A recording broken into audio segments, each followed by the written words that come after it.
Mic and music check. Blah, blah, blah. Blah, blah, blah.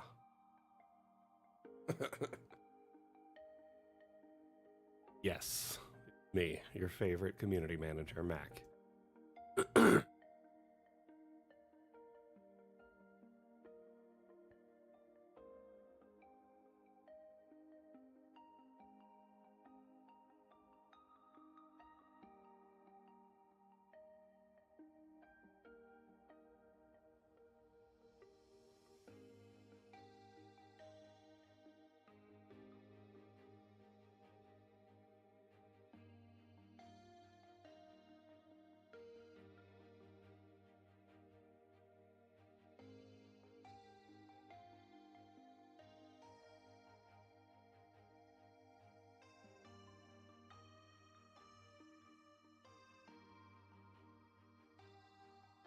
Just want to confirm that my mic is working.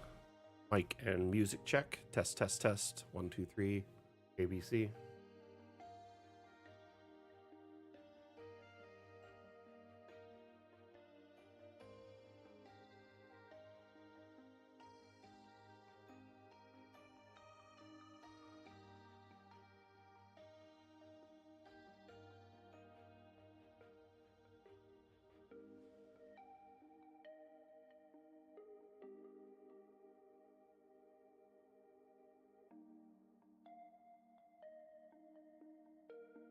Hello, hello.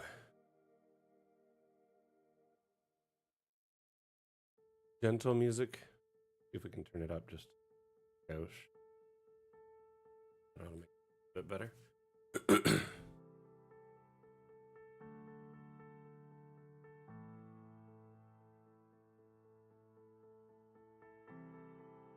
How are you doing, Atlam? How was your weekend? Hope things are treating you well.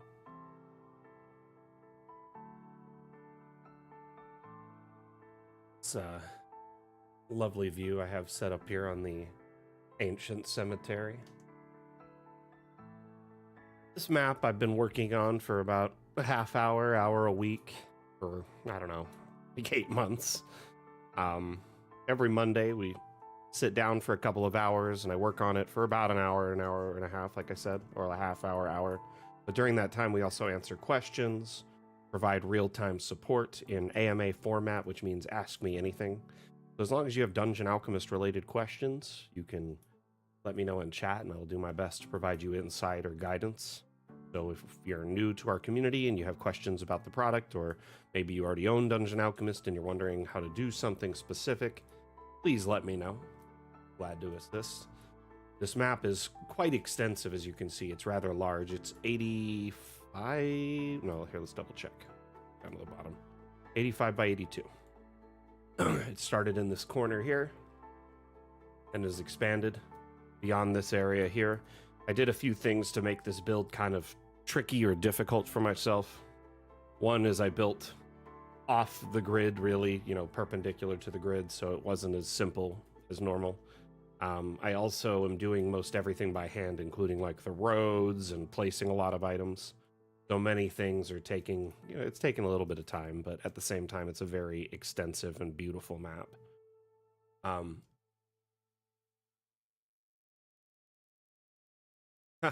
Honestly, yeah, the timber does smell quite good when you're cutting it and like using it, especially when it starts warming up outside for a little bit. Though once it gets like 100+ degrees outside, it is in, I don't know, I'm just not built for it, I guess. Like, I cannot stay out there and keep working on it for hours and hours. So the entire cemetery is quite expansive and has several sections that I've been kind of adding as I go and kind of filling out the space as needs be. Here we have kind of a private gated fenced off area, which I would kind of liken to like maybe royal graves or something like that. And then over by the cathedral, which we have like a beautiful garden and path all the way around, there's also another set of graves. These would be like your people who served this chapel, whether it's like a priest or priestess or a cleric or a paladin or anything like that. Hey Eric, how you doing? Yesterday's session was lovely. Thanks again, my friend. Hey Garrus, how are you?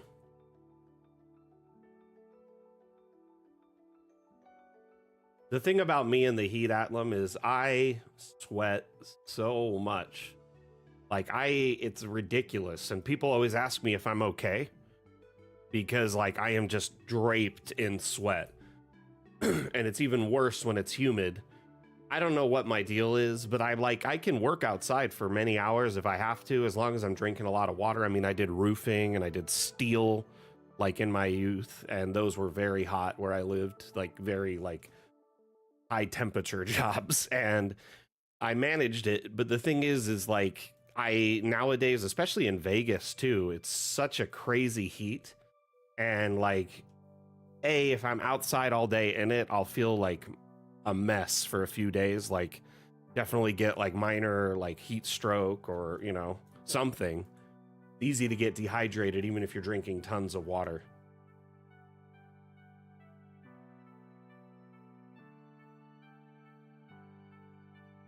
Nice, Eric, nice. So this is the last little section of this area that I got to work on, and then I'll be moving on to a new plot. This plot here was rather fun because the graves, as you can see, they're like all over the place, but then I started finding like a rhythm for where to put them, and it worked out really well. Blah, blah, blah.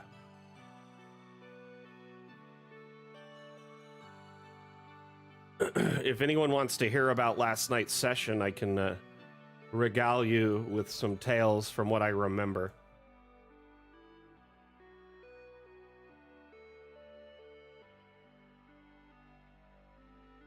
While we continue building. Hey, some people may not be interested in hearing about my campaign conundrums. By the way, I have some really good news for y'all. I don't know if you noticed, but there was a little patch that went out today.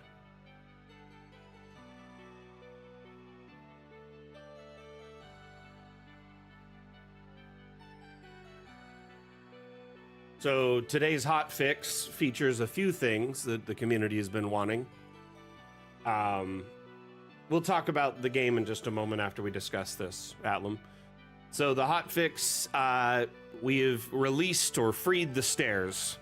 Due to popular request and many complaints about the kind of configuration and setup of the new stairs, there has been some changes. So now when you have a staircase, if you have collisions disabled in the object menu, the stairs can now be freely scaled, rotated, and placed at will. So essentially, they're unlocked when they have collisions disabled, like most objects. Otherwise, they snap into place and only can be rotated on 4 axes. Hey, Polaris, welcome back.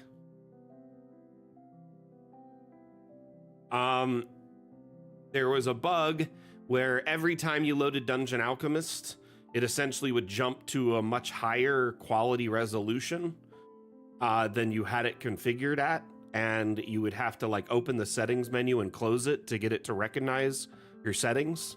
They figured that out and fixed it. And there was also a bug caused by the driftwood bed that was causing a bunch of maps to crash or not load, and they figured that out too. It had a weird configuration on it, sorted it out. So essentially, 3 major issues that have been kind of discussed in the last month by our community have been sorted for the time being. There will be some other hot fixes relatively soon, but this one was one they wanted to work on right away. So I found that to be very good news.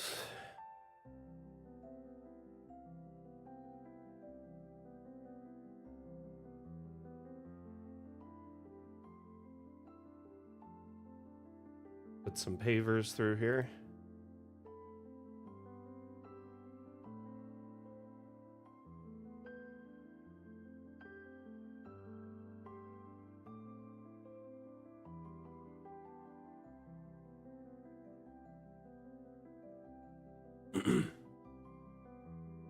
That's good to hear. Hopefully that'll fix things.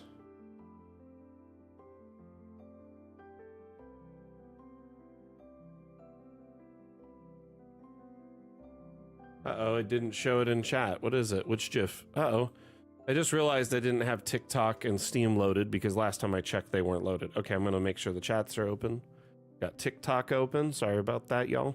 I've got multi-stream up right now, so I'm watching like a bunch of different ones.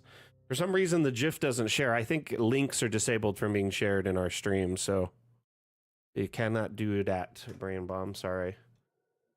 Which GIF, though? If you describe it, I'll probably know.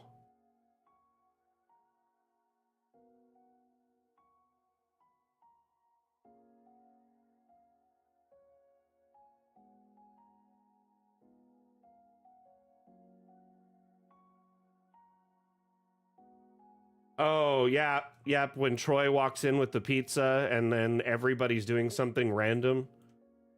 That one's actually a really funny episode, too. If you guys and gals are community fans, that one's... Katya, that's a good question. Unfortunately, I don't have a date at the moment. Our devs actually only just got back into the office. The majority of our team was taking kind of a well-deserved break after pushing out Fun with Objects 1 and a couple of hot fixes and patches for a couple of weeks after the launch. They stayed in office and made sure everything was semi good, and then took off for well-deserved vacation. Most of them are rolling back into the office now.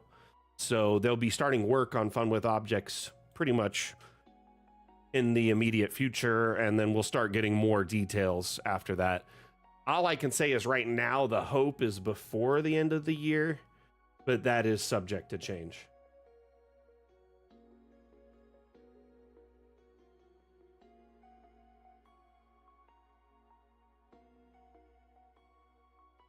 So, okay, let's see. Our last session, we are in these kind of like, it's called the Hollow. It's like a system of caves or like crypts is what well, mostly caves, where we've run into like a lot of constructs. And then we came into this kind of room where we ran into our first human, and then there was a room to the north, room to the south. And we decided to, after we'd cleared the center room, to go to the room to the south. And we started like fighting I don't know, some sort of cultist or necromancer, and he was trying to summon something or keep it at bay. It was a gray ooze. So we ended up having, it was like an adult gray ooze or something. So we had to kill the guy, kill the ooze. And then when we were investigating the room, I found a secret door, which we essentially kind of wanted to follow that path and see where it went. And we started going through this, like, we tried to figure out a way through the secret door. We couldn't find it. And then I have some Nolzur's Marvelous Pigments, so I drew like a peephole and a door. We were able to look through and go through to the next area. And then we kept finding like other passages and secret passages to go through, which was quite interesting. And then essentially, we found this like room with like a Frankenstein monster chained to a table and all these cells around it with like slatted doors. And we opened one of the slatted doors and there was like a monster inside that like tried to reach out and grab at me. And myself and the paladin was helping me. And we determined that like, he was a hostile. And we essentially decided to fight him, and one of our fighters grappled his arm through the door, and then we just kind of took him out.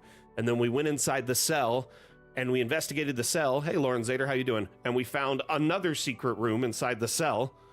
So we kept following like this path of secret doors, right? One after another, after another, after another, after another. And essentially it led us to this hallway where I used a peephole to peek into the hallway, and we saw there was like some kind of like ghost looking things.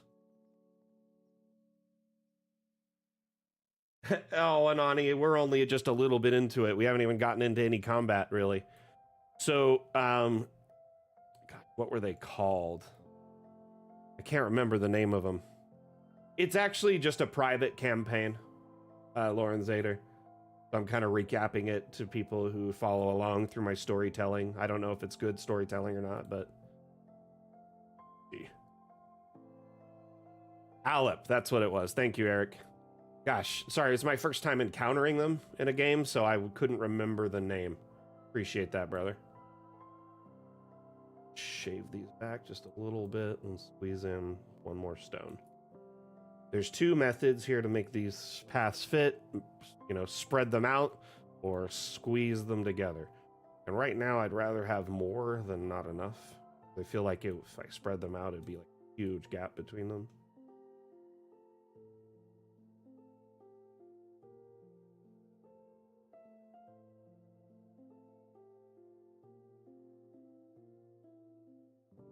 Hey.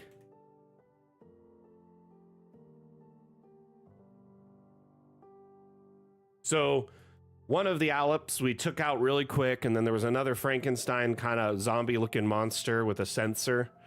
And we took out the Alep really quick, started fighting the zombie, took him out really quick, and he could like run up the walls and jump off of them and had multi-attack, and he'd become berserk and stuff. I think we took him out in like 2-3 rounds. Then the second Alep had a really good chance to kind of gauge us before it got to us, and it started like passing through walls and like coming through the walls and attacking us, so we'd all have to prepare actions to even get a chance to attack it. So our reactions were constantly used up, and it was doing a lot of damage to the group. And then we started realizing if we move and get away from where we were, it won't necessarily know where we are. And finally we got the upper hand and took it out. Yet again, searching through this room, find 2 more secret doors. One of them has, you know, kind of a general, like, we can open it from our side, and the other one's kind of, we can't. It's like it opens from the other side. We decide where we're at. Let's take a long rest. We take a long rest inside a Liam's tiny hut, and we managed to take a long rest without any issues. And then we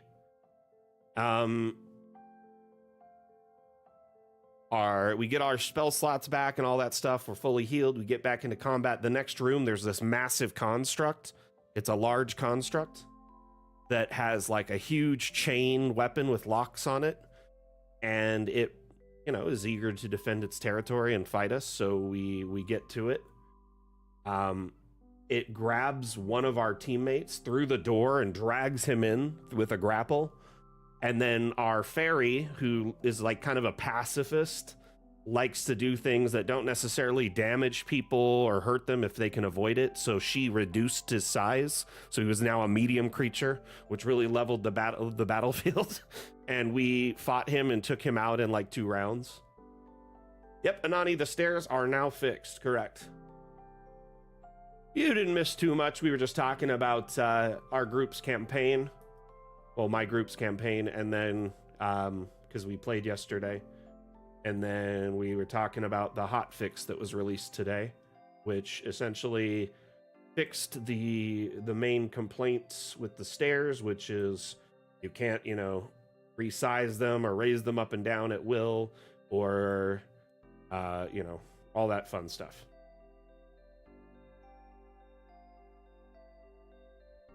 So I'm actually playing in this particular campaign, Lauren Zader. The DM is Game Master Eric, who is on Twitch. He has this kind of his own website and stuff. He's a great guy, great DM. But it's a group of my friends and family that play with him, and he runs the session for us, so we don't have to stress about anything. We just kind of show up and play. Final boss, Tarask, nice. They're 1 to level. Oh, you're going 1 to 20, and they're level 16. That's cool. I hope they go the distance, my friend.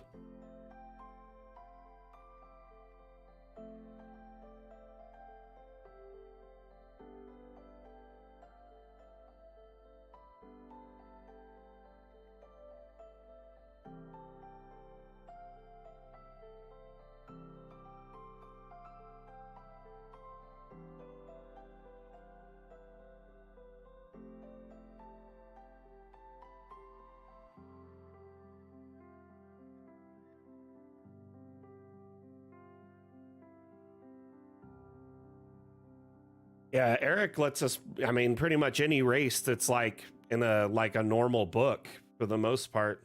He was chill with it. Honestly, like I think nowadays most like D&D, like okay, like worlds tend to have like a good mixture of the races in the game now. Like I do feel it's a little bit like weird that a lot of DMs are kind of stuck in there like, oh no, there can only be humans here. Like in some cities it makes sense to only have certain races, but I do think that like mainland port cities and like there's going to be hub cities where like there's a good amalgamation of like all races, so they pretty much are a normalized thing. That and they're all made playable in most books now. I like it when, you know, a DM's adaptable to that and is like fine with it and isn't going to give the player a hard time. The only thing my DM gives me a hard time about is I play a halfling. And so any chance he gets, he likes to remind me that my character is small.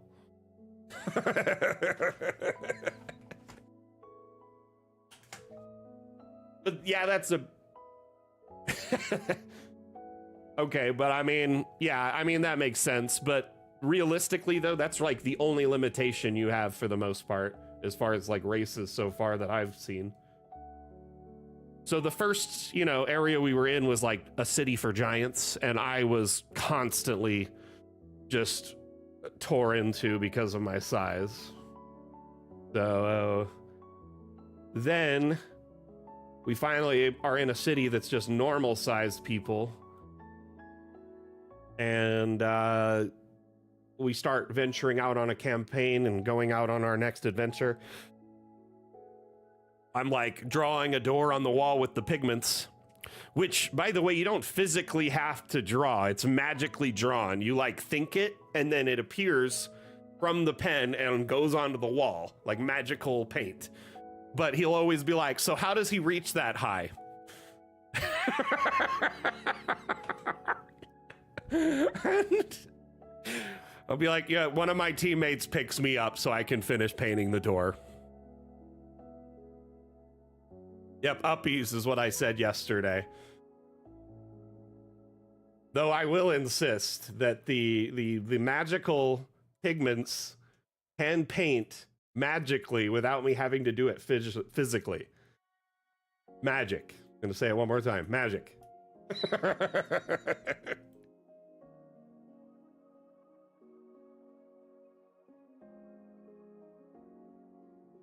Honestly, yeah, yesterday's session was quite funny. But yeah, when I needed to be painting, I said that. I was like, uppies, had to do that.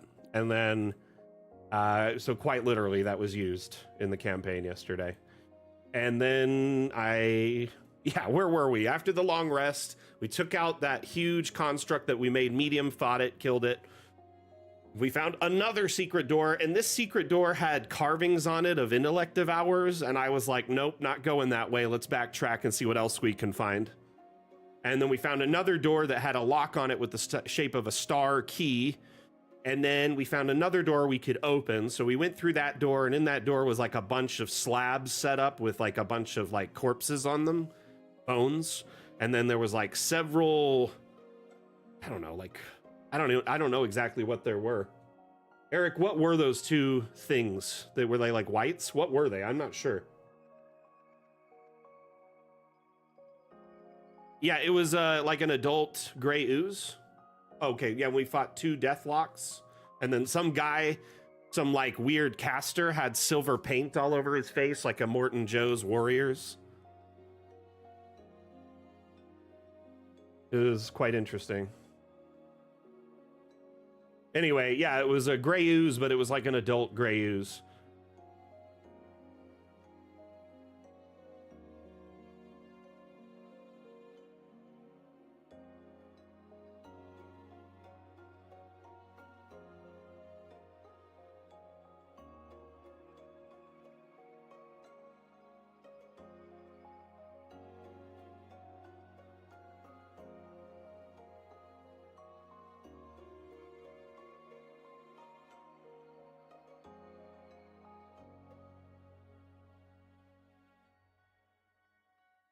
So I can fit one grave here, or maybe some benches.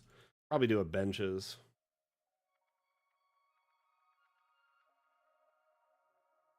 Yeah, we've got a good rhythm going. There's still some like speed bumps here and there. But like otherwise, like one thing that we kind of did silly yesterday, and it was kind of my fault. I stepped away for a minute because I had a package delivered, so I went to go grab it off the porch. And when I came back, the group had decided to use our staff of healing for like a massive group heal. And I was going to suggest we take a long rest at that same moment, but they had already kind of decided to do it and used it. So we had used 5 charges on our staff of healing and then took a long rest. So basically, we kind of messed up there. But otherwise, it's like, you know, it's just a silly thing and we'll recover. Oh, I critted that massive construct with a shocking grasp that I casted through my owl familiar omen. And guess what? I thought metal, this is cool. It might hurt him and I'll get an advantage on the attack. He absorbed the lightning and it gave him bonus like temp HP above and beyond his HP. And I was like, no, because it was a crit. So it was like 27 HP extra. And then I used a silvery barbs on myself and then rolled a 1. So I rolled a crit with a back-to-back 1, nat 1. So basically did like no damage to him and then undid the damage. It was quite funny.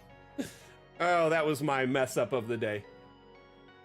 So Svenster, these are just guidelines for me for my fences over the long kind of drawn out space. I got these on the workshop. I didn't buy them, sorry. I downloaded them from the workshop. SAC made these great tools. They're like a measuring guide or like a straight line that you can use over a great distance. Essentially, that's all it's for. So if you notice here, I have a fence line kind of going along this whole thing, and I wanted to make sure it was straight all the way down and didn't deviate. Because I got bad eyes.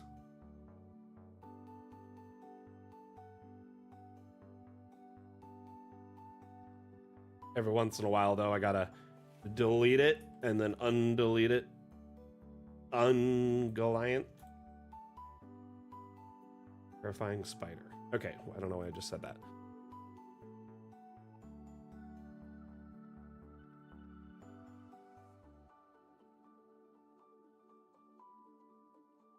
Yeah, we took out the blob like in 2 rounds, actually. We wrecked it. We've been working really well as a group, and our team has kind of got a good rhythm. Our frontliners kind of know where to be and how to get there quickly and kind of protect our casters who are squishier. We're constantly supporting each other in ways that are really surprising and exciting. Our fairy caster using creative things constantly, you know, not necessarily always attacking, but giving us nice support spells like Fairy Fire or Enlarge Reduce or, you know, things like that. It's really fun. And then we will do flowers, but I haven't decorated these graves yet. Once I fill out all this graves, then I'll decorate it, put some lamps and some other stuff. For right now, I was just kind of filling the space out with the generics and then going from there. But as you can see in most areas, I do in fact decorate them and add stuff to them. It just takes a while. Kind of have a process. I do things in an order. Order of operations.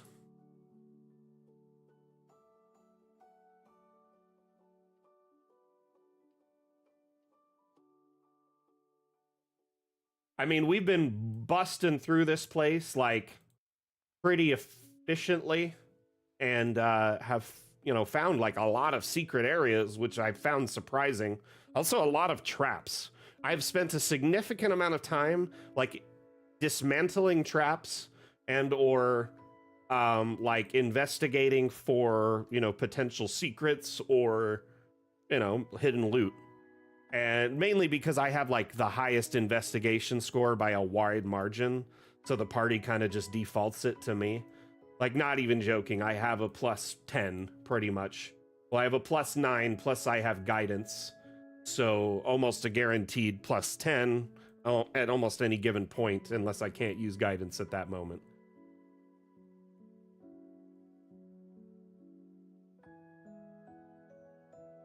So I think they were deployed by the cultists, and obviously we're finding more and more people as we go in.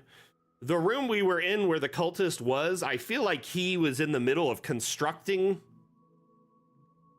he was making constructs or attempting to, I don't know. So the room had 4 chests, 1 in each corner, and the chests were filled with sodium bicarbonate. So baking soda.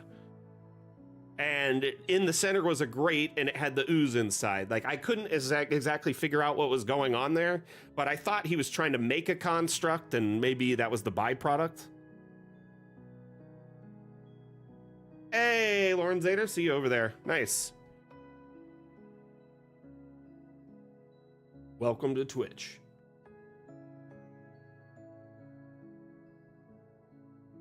But essentially what I'll do is I kind of build out an area one at a time, right? Until I'm happy with it, and then I go through and detail it.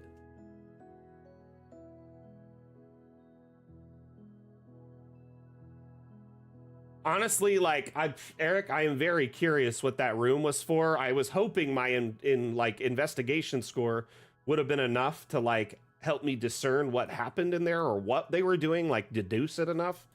But like I was tripped out by it. The room scared me. My character, like, okay, we found a knife in there. There was like a butter knife with 3 holes in it on the sacrificial altar. I feel like that thing's cursed. Oh gosh.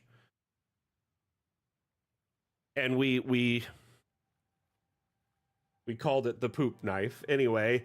And then we also, there was 4 chests in the corners of the room. Yeah, I'm just like really concerned with what was going on there. I was not about it. I didn't want to touch anything. I was far away from everything when everybody was opening stuff. Nope. My character is too cautious. That's the other thing. I saw the door with like the emblems on it that were the... Yeah, anyway, it was, you know, those little legged brains. Gosh, what are they called again? Having a brain fart morning. I need some coffee and I haven't had any.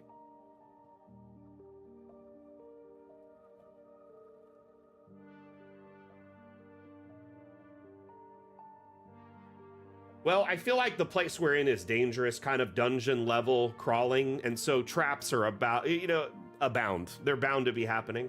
It's not a complaint. I like traps. I think my character enjoys finding and dismantling and learning about traps, and because he's an artificer at heart, and like he's a tinkerer, an engineer. He comes from a family of engineers, so it's something he can't escape. But he's maining wizard at the moment because he has a lot of potential with magic.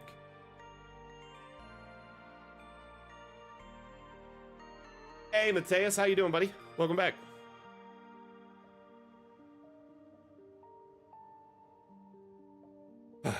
Well, and the thing is, we're essentially backtracking through this, going through this dungeon sideways in a way that like is full of not the main path. So it's like, I think we're kind of doing it in a weird like ready, go, set method at the moment, which is funny.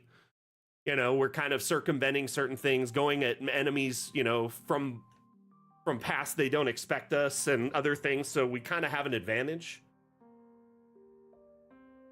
We also use some logic, but a couple of our players, you know, are lacking intelligence. Like our fighter rogue, he basically learns by experience, not by anyone saying that's a bad idea. He has to experience it firsthand. He has walked into a moonbeam and into a web just because he thought they looked interesting. What? Kevin is essentially Leroy Jenkins. He really is. But it's because he's just a curious, like, character who really isn't afraid of things. And, you know, but like I told him there was a trap on the door that had a hold person spell on it. I'm like, hold person is bad. Means people can crit you and you can die. I say that as a character. He's like, you know, I'm just going to run through it.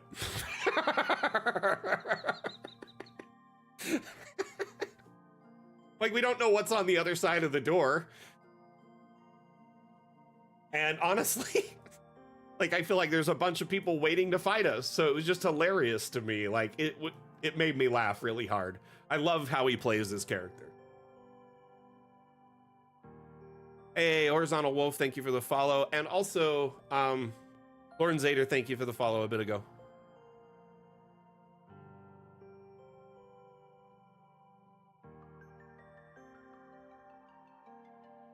Great, now I'm gonna be paranoid about floor traps. You're gonna have me walking around with a 10-foot pole all the time. Tippity tap, looking for Eric's traps. Man, that's how I used to play back in like 2E, 3E.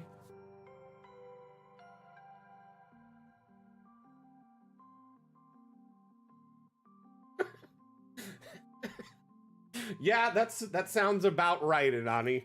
That sounds like something we would have to hold Kevin back from, be like, dude, we can't save you from this.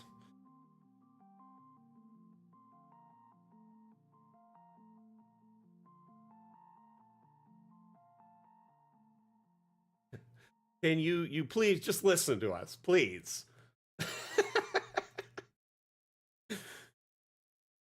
DM's like, just let him play his character how he wants.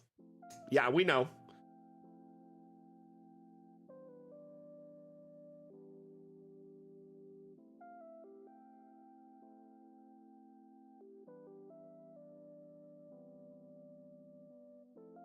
When I spent 10 minutes discerning and taking apart the traps meticulously, only for him to be like, yeah, I'm just gonna run through this one. Screw it. I love it. I'm bored. This is boring. I appreciate it.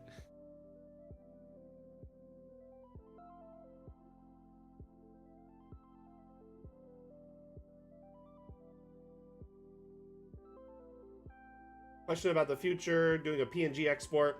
So PNGs are problematic. Every time we've experimented with it, PNG exports are, first off, PNGs are massive files typically, and when you make a map that's say 100 by 100 and you start making it a PNG, it starts like that's file's going to be hundreds of megabytes, right? Even on a low quality PNG. So essentially, they're trying to figure out what we can do. What's the lowest quality PNG we can get away with? Other things we're considering is WebP, which is kind of the PNG of the future IMO. WebP has been specifically designed around the internet web, format, and it makes image files that are smaller, but also can use similar formatting to PNG, where it can have like a transparent background, so an alpha channel. And then additionally, WebP is supported by like pretty much all major virtual tabletops and is starting to become more common. The problem is it's not like a common codec on computers and phones, so you may not even be able to open it on some devices unless you have like a third-party codec. So it's like a trade-off. We're waiting for it to kind of mature and also doing our research and coming up with options. I do think a transparent background is on the horizon, though. The devs were tinkering with it before they launched Fun with Objects 1 because they were trying to get it to work, where we have like, the roof layer with a transparent background, or any layer above the first layer could have a transparent exterior, right? But unfortunately, they just couldn't get it working right and effectively in a file size that was reasonable. But right now, yeah, you can make your own kind of transparent backgrounds or even animated objects as tiles using chroma key. We have the green screen backdrop as both a object that is in the object menu, so you can grab it from here and go to the abstract menu, use one of these green blocks and kind of drag it across most of the map. And you could have that at your roof layer and then export it with that. The downside is this catches shadows. I don't like it for that reason. There's a whole biome actually that's really ideal, the green screen biome. So once you've made your entire map, file save. If you're looking for a roof export with a transparent background, do a file save as of your map and splinter it off as a new save. And in that new save, you're going to want to changed the biome in the terrain, and from forest to green screen. Hey, Swamp, what you up to, bud? Gardens? No, no, no. Sorry, did I say garden? When did I say garden? I don't know. I don't know what you're talking about.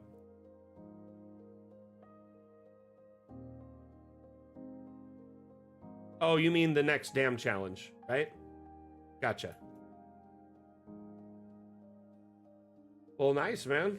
What kind of classes?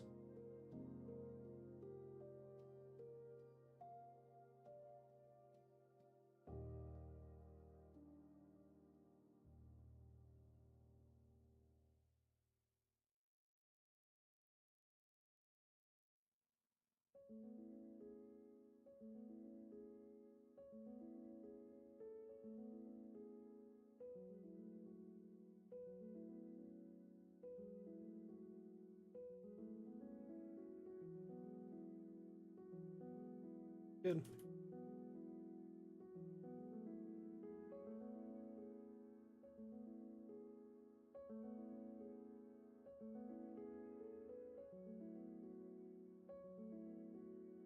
So how was everyone's weekend?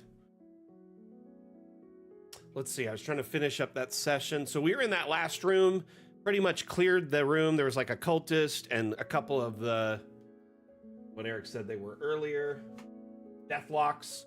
And then the deathlocks were going up to the tables and like summoning skeletons from them, like bringing them to life. So we had a whole bunch of mobs we had to take out. Once we cleared them out, now the room's clear. We're essentially backtracking and trying to figure out where to go because we need to find a key to get into one of the rooms. And I don't want to solve every problem with Nolzur's Marvelous Pigments. A, I don't want to run out of it really quick. And B, I think it's kind of a cheap workaround to fix all our issues. I'd prefer us try to find the actual key or, you know, solve the problem another way.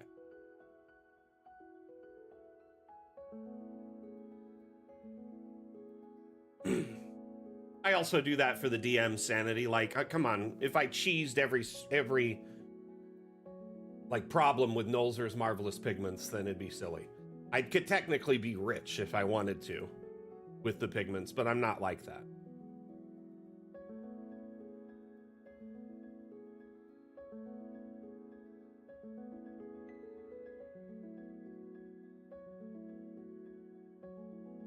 My weekend went swimmingly. Thank you for asking. Ran one of my Starfinder campaigns when they're settling on a new planet, Svenster. Honestly, Starfinder is one of the things that I find most intriguing of all the other like different systems out there. I've always wanted to play a space kind of based tabletop game. And when I started looking into the Starfinder beta and stuff, I was so interested in it. It's pretty neat. I may end up just trying to learn like how to DM Pathfinder just so I could play Starfinder with my family.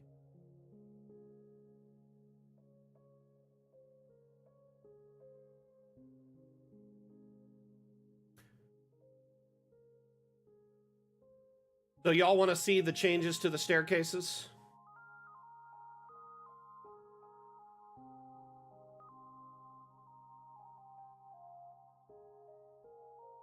They're essentially kind of back to where they were.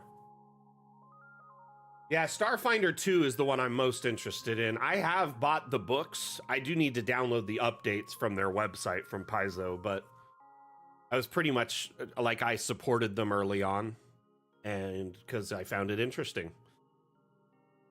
Our team really likes the Paizo community. You know, we've worked closely with them in the past. We even have done like a so I did like a like a panel at one of their online conventions a year or two ago. Quite fun.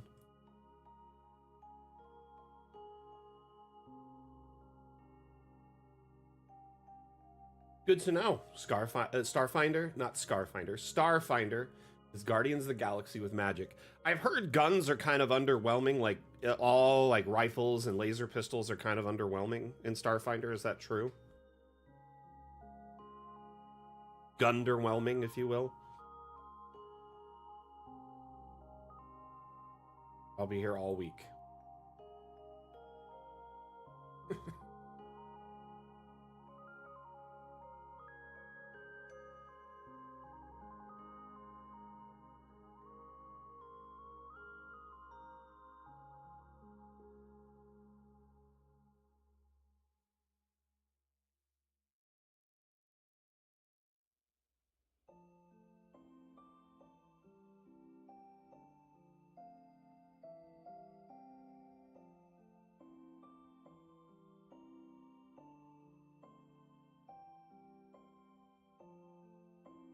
Got graves, we got graves, we got graves for days.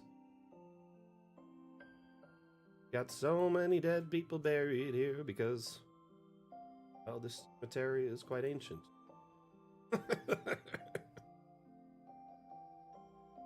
Computer. Okay, Swamp is going to be taking software engineering. Wow, dude, that's cool.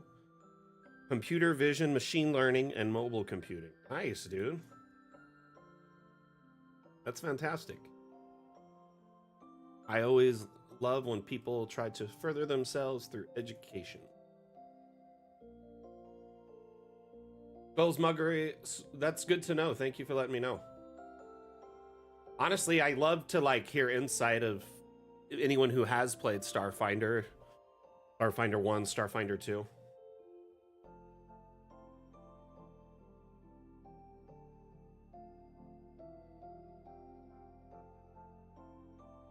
This is so close to done. Gonna keep adding the graves. We're gonna keep adding graves. Let's see here. Walkway.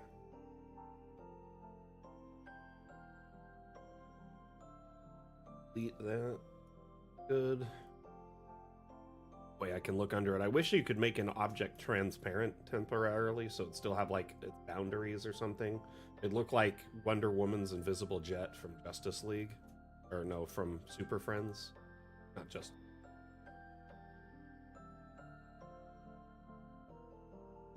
The Super Friends!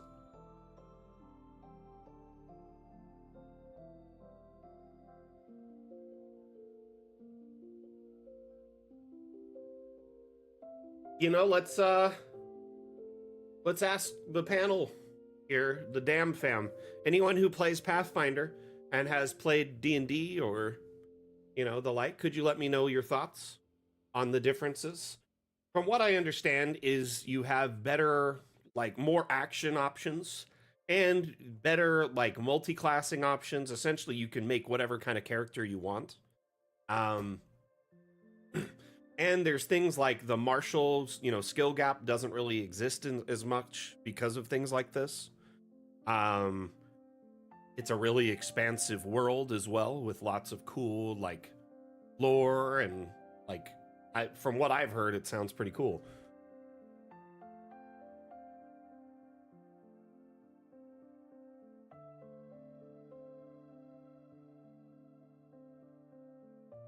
Who knows, Fenster?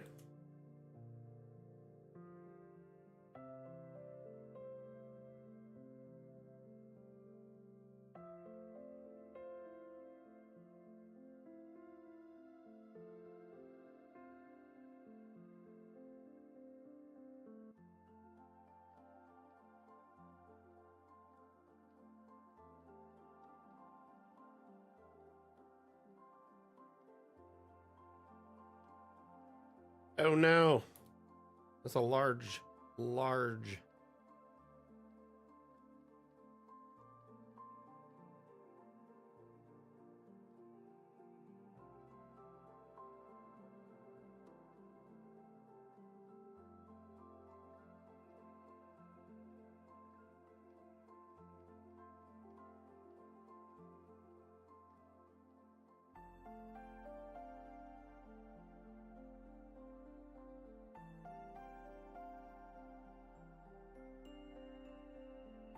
For the insight.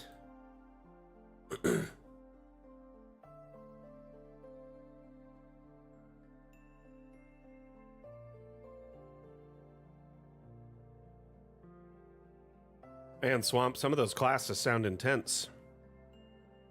Hope you're ready for it, brother.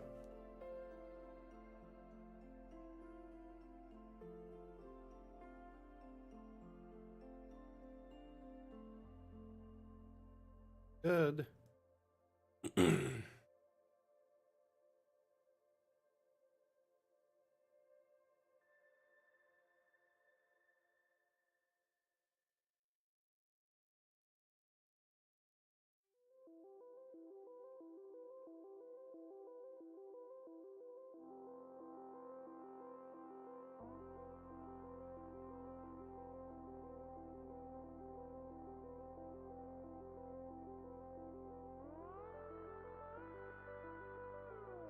I'm going to save this, and then we'll jump out to a new map. I want to show you all stairs again.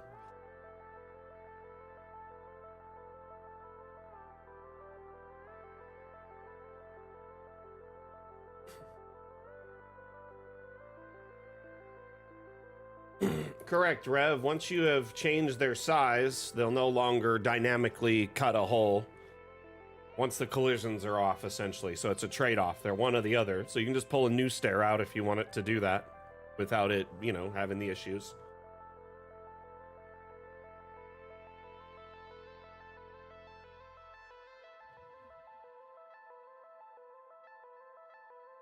So prior to this patch, if you wanted to place a stair, it essentially had to be, you know, like this. It either had to be kind of at a fixed height, and it could only be rotated on a certain axis. It couldn't be resized. This was kind of a new development in the update, right? When you disable collisions, now it acts like you would expect it from the past update. And raise and lower stairs up and down. And remember, if you want to delete some floor, you have the remove floor tool. So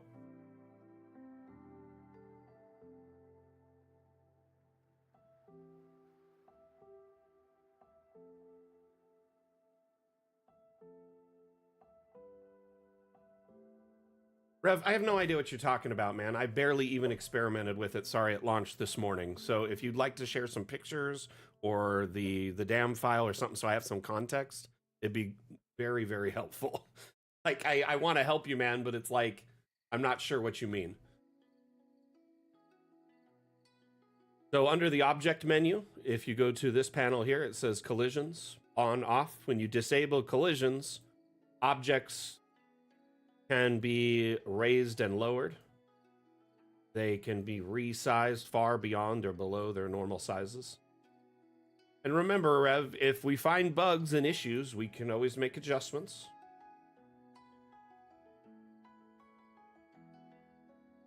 This is a fix in order to try and get a blend of both. I personally suggested that we have freestanding stairs and the option to just use the traditional stairs, but I think they went with a more simple method. Cool. So we're gonna put a room, okay? Traditionally, you wanted to have a multi-level. Draw another level on top of the first floor. This is just going to be a simple tower. Or at this point, you can then place a stair.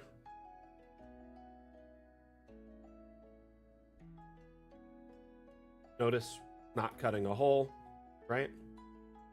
Because it's not the multi-level stair. More for like a use anywhere. If I disable or put collisions back on, it will dynamically cut the hole. But at this point, if you want it to dynamically cut the hole, you'd probably want your collisions on when you place the stairs.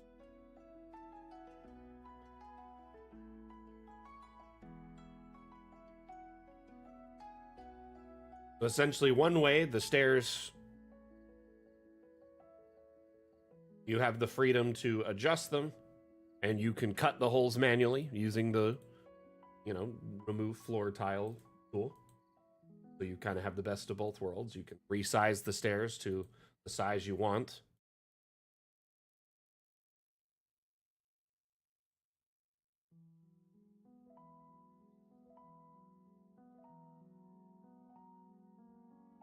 But you get the idea. It's not a perfect solution, but it does give you a lot of freedom over your stairs. Hey, thank you for the follow, Cringe Gaming. Much appreciated.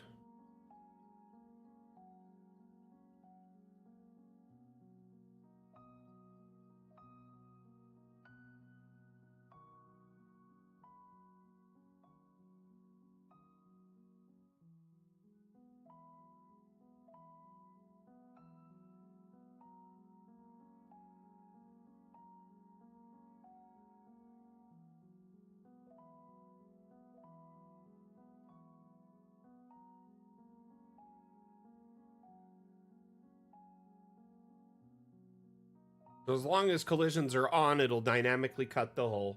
Otherwise, you're going to have to cut the hole manually. No, you're fine, bud. You're fine. I'm not like, like I want to help you figure this out.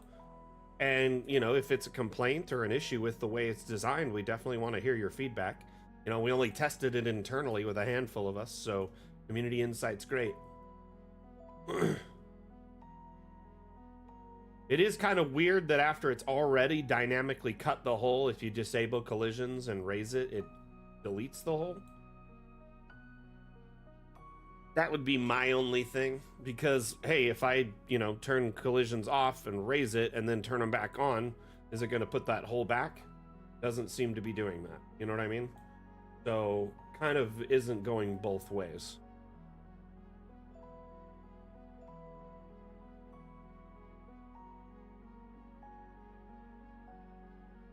Hey, Mondu, how you doing? See, there was a patch.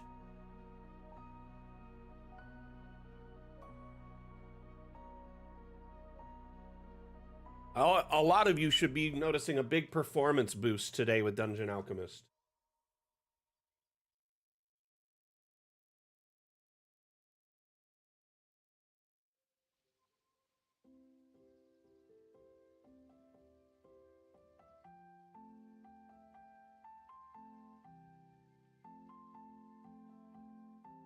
So essentially, when collisions are off, the stairs act more like they did when they were in the upstairs menu. When collisions are on, they are now the multi-level stairs. They also fixed that weird issue where if you went into like settings and closed it, then your frame rate jumped up. Yep, stairs have been freed. The stairs have been freed! We have released the stairs from captivity.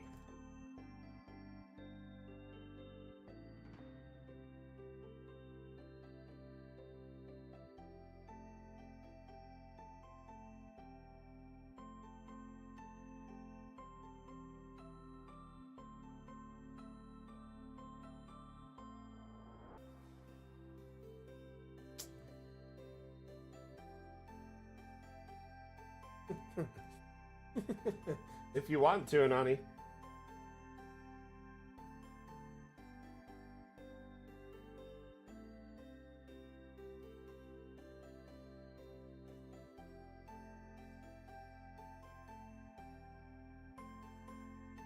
I definitely think this change was to, help our creators who like a little bit more freedom with their map making. It's not like there might be some adjustments that need to be made with this change. So if you run into any bugs or problems or complaints, like if you have any feedback on it, let us know.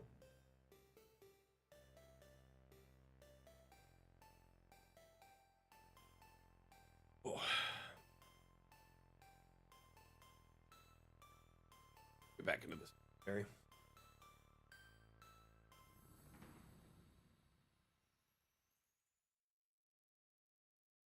So if you noticed a big boost in your frames, let me know. I'd love to know. And then if you've had a chance to play with the update and see the stair changes, let me know as well. Hello, Degenerate702. Welcome to the stream. Oh, they left already. I was going to ask them if they're from Vegas because the 702 kind of implies that.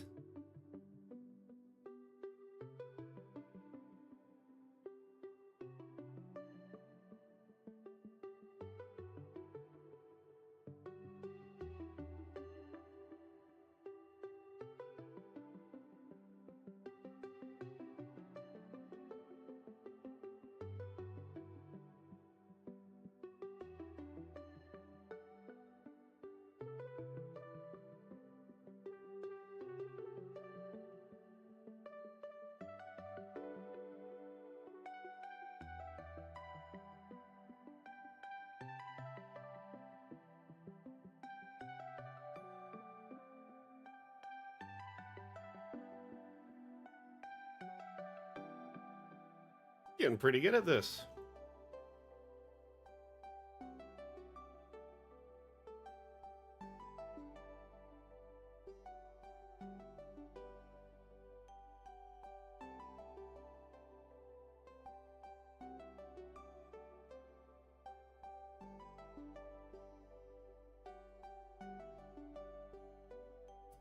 You know, Eduardo, one thing I've tried to like avoid when I'm building now is I'll lay out the floor plan first before I decorate, because yeah, I did notice that some things get deleted. If they fix that, that's good, but there still are some instances where, like, you know, putting buildings up above deletes stuff way below, and they're trying to figure out why it happens.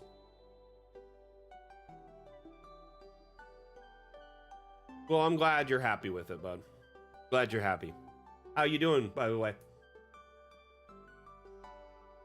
Yeah, honestly, these changes were primarily community driven, so just goes to show, you know, like, your feedback is very important to the devs, and you know, they want to act on it as quickly as they can, reasonably. Of course, they just, you know, needed to step out of the office for a few weeks. They were kind of shifting a couple weeks off here, a couple weeks off there, different person, and so we weren't at full, you know, full effectiveness. So what I do, Eduardo, to avoid that is I'll lay out my floor plan first, get all the rooms kind of laid out, and then on every level, I'll even generate them blank sometimes, because you know how you can change the AI configuration to generate without objects. So I'll just have it generate with all these things, or even without doors and windows, and I put all those things in manually. But then after I've generated them all and kind of got the floor plan laid out, once you start decorating, it's less likely to have things get deleted at that point.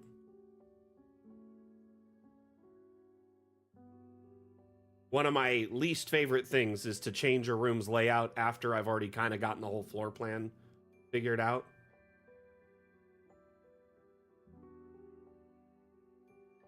Because, yeah, I hate deleting stuff. I'll pull everything out of a room to make sure it doesn't get deleted sometimes.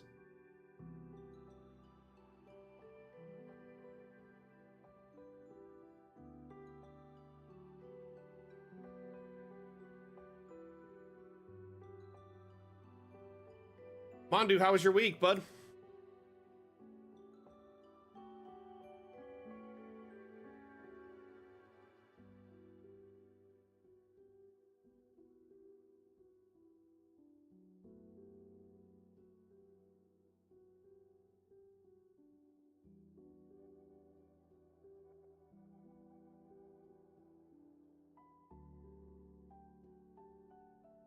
Do with this little putting graves, many as I can.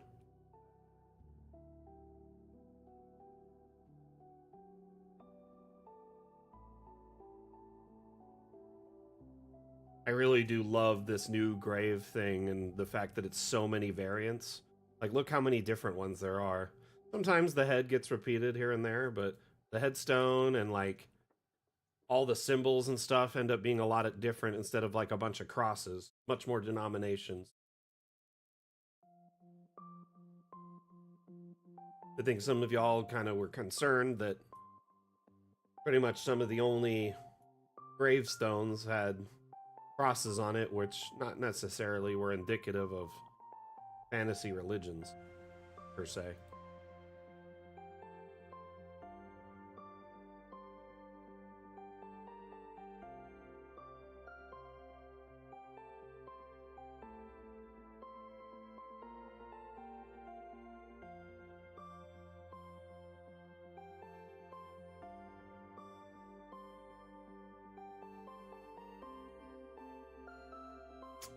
Looking good. Oh!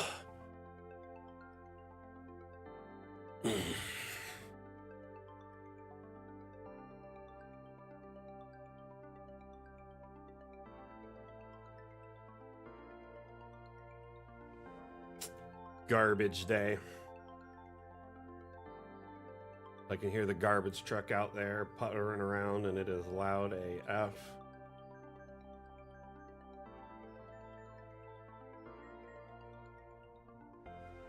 We have separate cans for recycling and garbage and like yard work, like trimmings and like grass and leaves and twigs and sticks all go in a different bin than, say, your regular, you know, trash. So yeah, it's one of those things.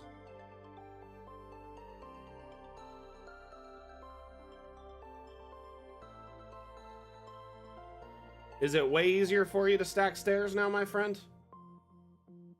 Mission accomplished, then.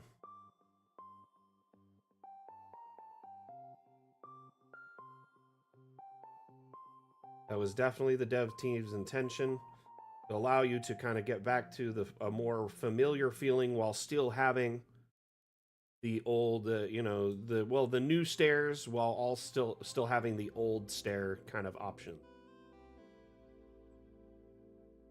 I think it's definitely a good fix, best of both worlds.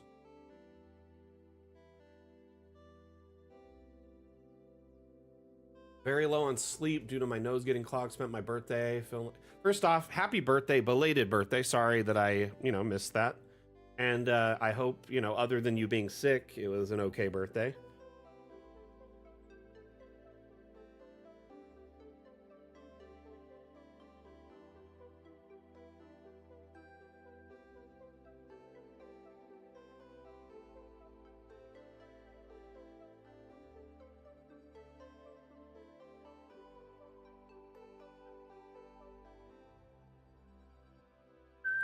Okay. Finish off this fence so I can get.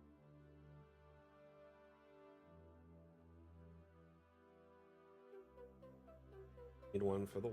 Okay.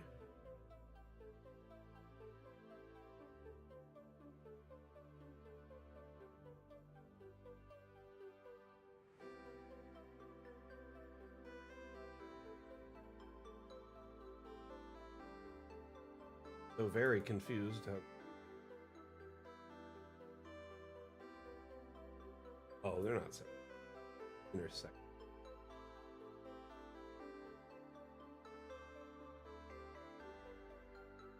I think there was extra. Maybe not. No. Okay. Pretty close.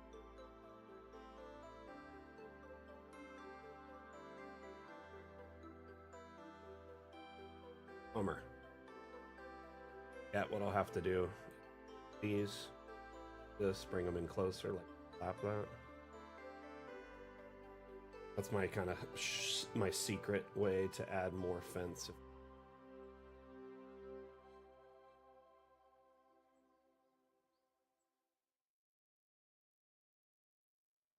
Freestanding walls could be raised too, because they're not the same height as normal walls now. Freestanding walls and like all the platforms are no longer wall height, which makes it really hard for stairs to line up to them. Now you have the you know, the options for stairs to change. It's better, but before it was a bit of a pain.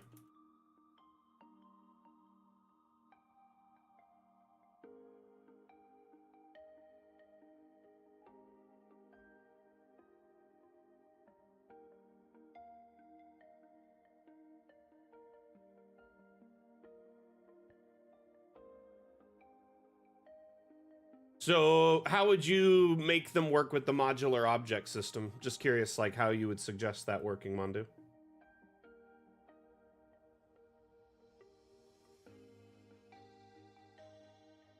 Yeah, by the way, Mondu, this suggestion was basically your suggestion. The way they fixed stairs was they basically made them released when they're, you know, the collisions are off, so they're no longer locked. Multi-layer is cool, huh, Scooby-Doo? Huh?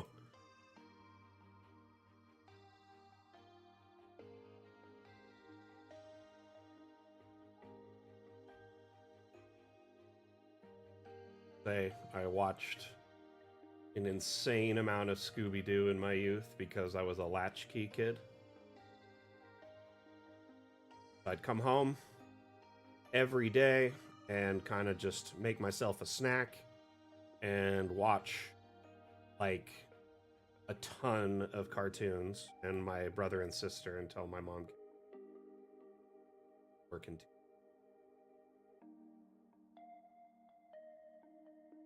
You know, not a cool.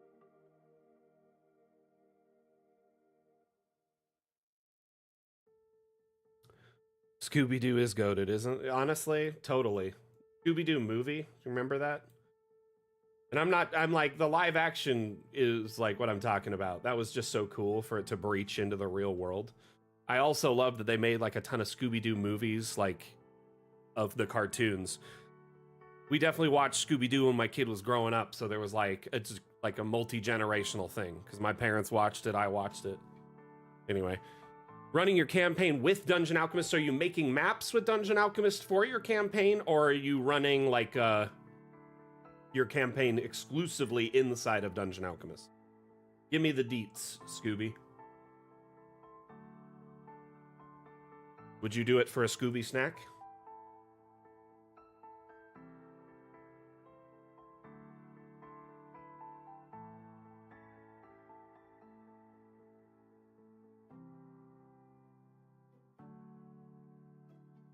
I remember growing up, my kid he wanted to watch zombie stuff, right? Because like Walking Dead was really big. The wife and I watched it. We wouldn't allow him to watch it because he was too young. He's now 19. This was years ago. But we, Scooby-Doo had a movie come out called Scooby-Doo Zombie Island. And, oh, he watched the heck out of that. I think our disc got so scratched from him messing with it.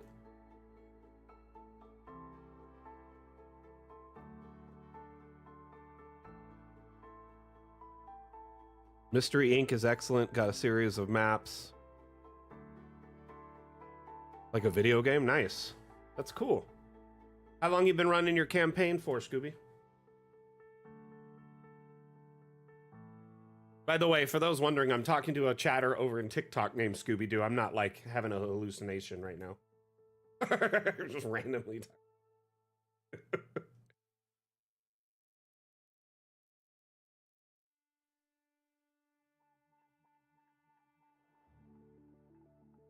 2 years? Fantastic, my friend. That's quite a long time. What level are your players? Okay, so I think we finished this fence all the way down. It's all lined up. Looks good. Now I can finally get rid of this guide. Look at that. Graves for days. I'm proud of that. I don't even want to know how many graves that is.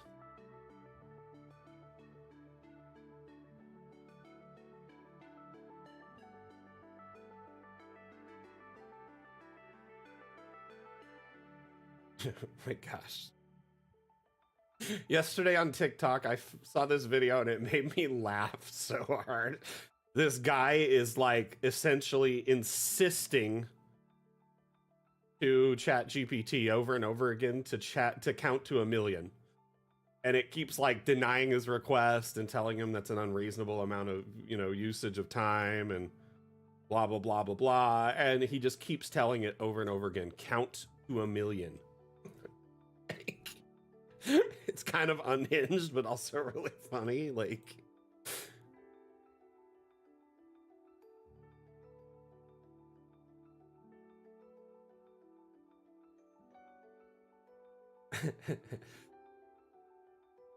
horizontal TV, nice. So you do like a TV tabletop?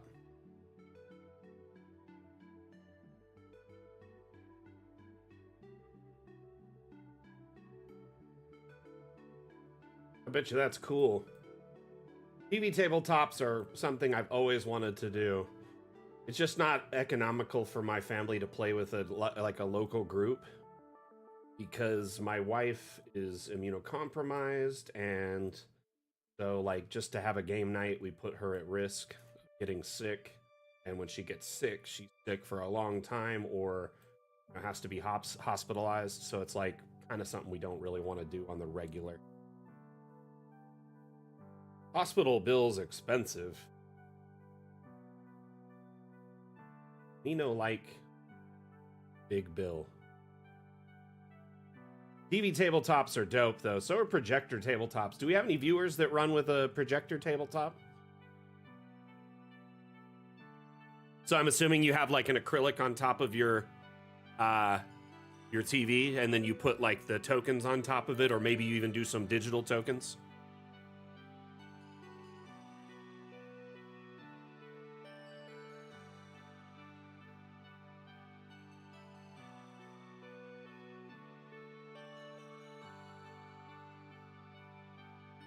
Oh, it's no worries. Like, you know, it's our adapting that we have to do now, and as things have kind of just changed forever.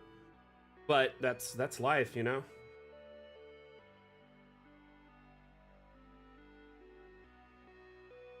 Nice. You know, 3D printed minis are cool. I've got a few 3D printers myself, and by that I mean three 3D printers. I might have a small problem, but that's another issue altogether. I enjoy 3D printing a lot. Oh,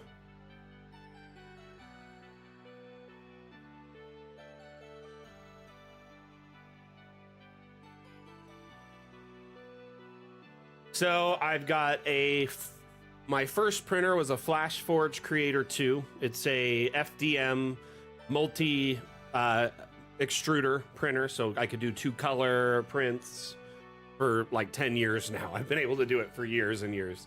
And then my second printer is a TiVo Tornado, which is like a Creality clone. It was given to me for free by by TiVo, because they were sponsoring my stream at the time. I used to stream 3D printing almost exclusively. Well, while I was gaming, I had a 3D print going, and we talked 3D printing during the stream. And let's see here. So yeah, that was kind of a gift, and I would run it on the stream for a long time. Still works great. Love that printer. And then I have what is my resin?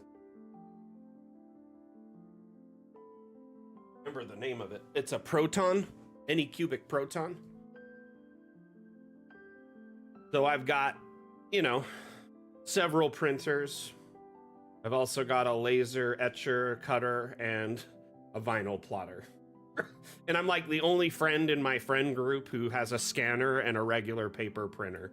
So anytime my friends need something, they're like to print, they'll always be like, "Can I come print something?" I'm like, "Well, do you want to 3D print something or paper print something? Let's talk. Which one is it?"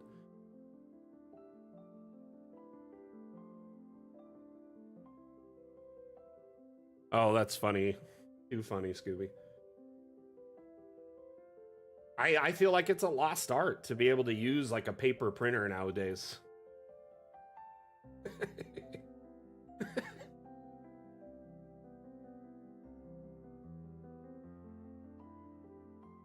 Mainly because the technology is like so frustrating to get to work correct half the time. Okay, let's start decorating these plots. I'm gonna add some foliage and some lighting next, and then we'll put decorations on like the graves. That'll make this place feel a lot more like it's got a, you know, a lot more detail, if you will. Which lamp do I want to use? Let's start with that. 85 by 82. It's quite large. Let's just say I totally overdid it with this map.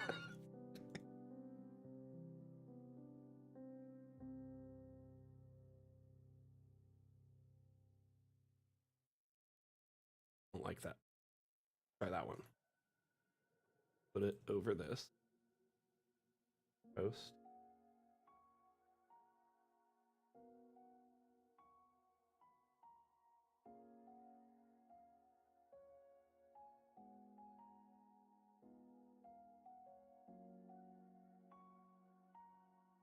I mean, this could be implemented in a number of ways, but I'm honestly, as the community manager, I'm just making this for fun to showcase how to do different things and answer questions in real time.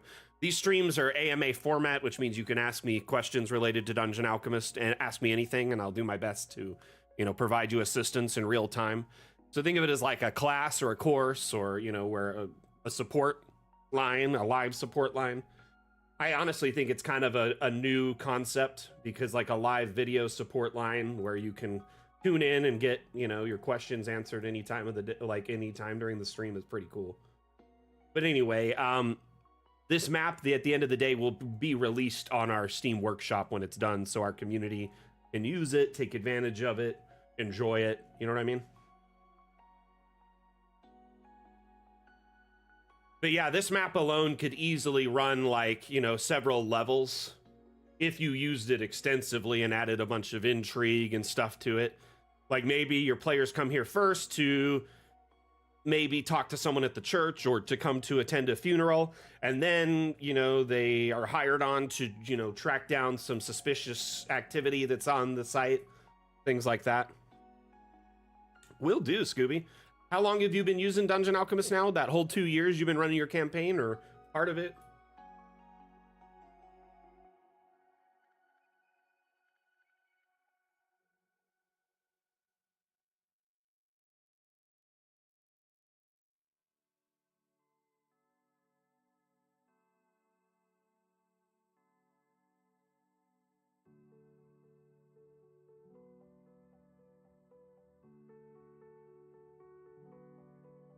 Mac likes this post.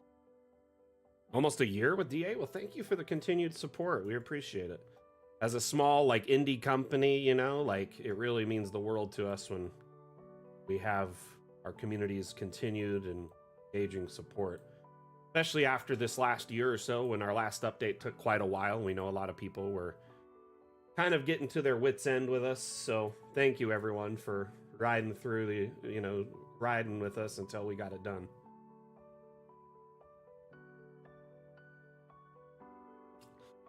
Dungeon Alchemist AI implementation is not only really straightforward and simple for the average user to use, it's also ethical AI. It's one of the few, you know, companies on the market that can claim that. Dungeon Alchemist AI was developed entirely in-house by our own team of devs, and all of the artwork and maps and everything it uses is all created in-house. So every map it's trained on is created in-house. Every asset that is generated is created in-house. So essentially, from top to bottom, at no point is our AI, you know, scraping public data or art to generate maps. That's not how it works. And in fact, it's a last-gen AI, more like a procedural generation AI than it is a generative AI. So essentially, you get something, its entire purpose and focus is generating environments and rooms that have some sort of semblance of sense to them, and it does really well at it. And because we developed everything in-house and at no point use any community maps or assets to train or generate environments with the AI, we feel it's a very ethical approach as well. Scooby, thank you for the follow. Can't believe it. I'm starstruck. I was followed by Scooby-Doo.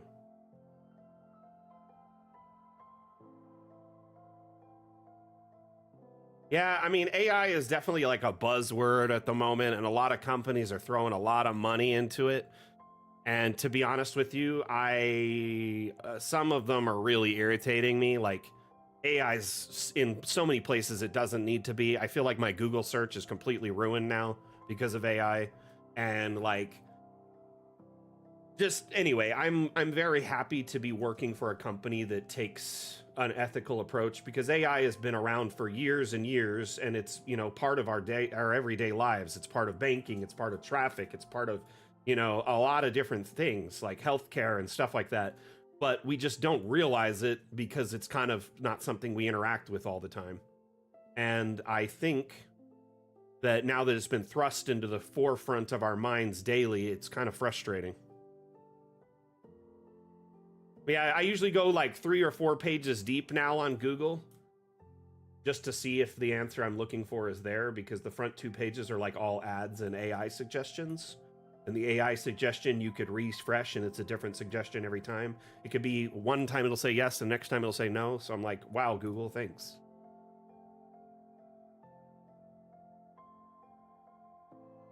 I'm Charles Xavier of DA.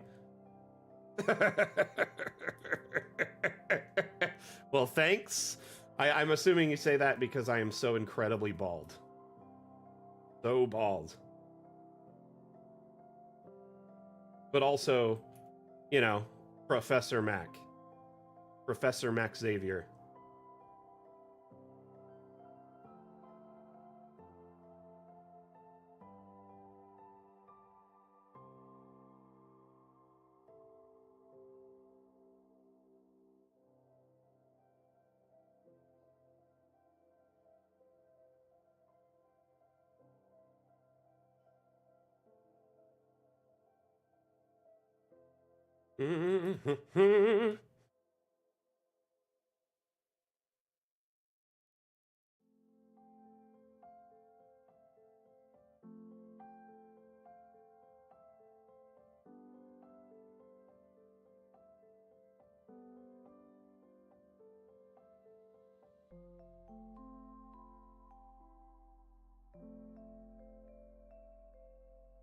Yeah, we're multi-streaming right now on 6 different platforms, Scooby. So we're live on TikTok, obviously, Twitch, YouTube. We're streaming both portrait and landscape.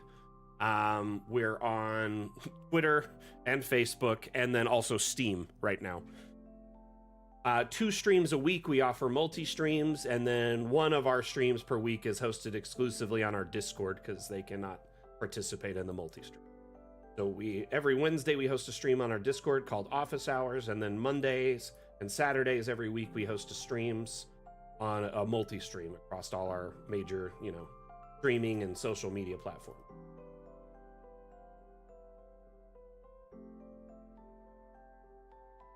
Yeah, so our Discord link. Okay, I can't share links in TikTok chat, but there's a link on our profile that goes to our website, dungeonalchemist.com. And on our website is links for our social media, Discord, all of that. Steam, etc. All of it. That's the only link I can share on TikTok. They're really, really stingy about it on the streams, sadly.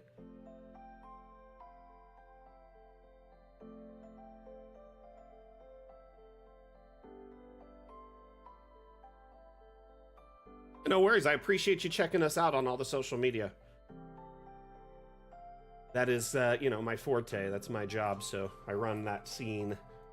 So if you end up seeing a post, 9 times out of 10, it's usually me that posted it and or, answered and replied to things.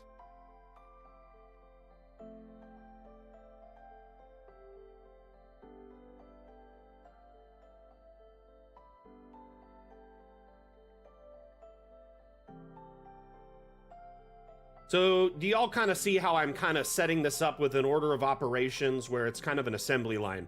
Do one thing and then do another. Obviously, I was doing graves and paths and fence in every area as I went because I wanted it to kind of be uniform the whole way down. Now, that being said, now that I've got all the graves done, I'm going to add lighting, and then I'm going to add, plant life, and then I'm going to add like details. Little things on the graves like flowers or some coins or stuff like that.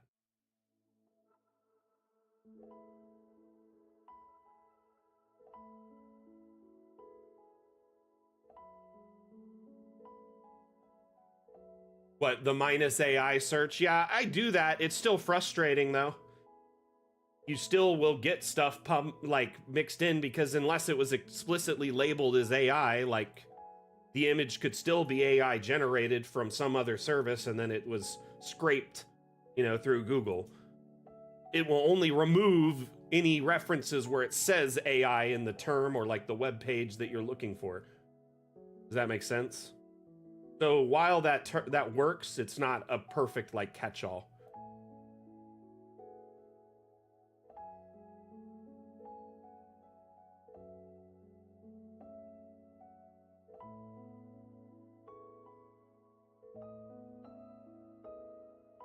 I actually really like this.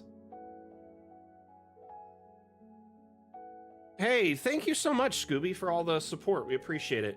So, Fun with Objects Part 1 was our last update. It released on July 10th, so just a little over a month ago. Month and a half ago, I could say today.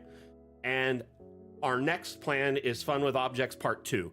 So there was a bunch of features we planned to release in the Fun with Objects update that we haven't gotten a chance to do yet. That were kind of delayed just a little bit because we didn't want to delay the whole update while everyone was chomping at the bit for multi-level and roofing. So we only delayed it just a little bit, right? And then released multi-level and roofing. And then we basically, by the end of the year, we hope to release an update that will finalize all of the things we hoped to realize with the Fun with Objects update as a whole. And that should include things like rotating objects on any axes, Um, grouping objects and copying and pasting them or moving them as a group, stuff like that, should be on the horizon relatively soon.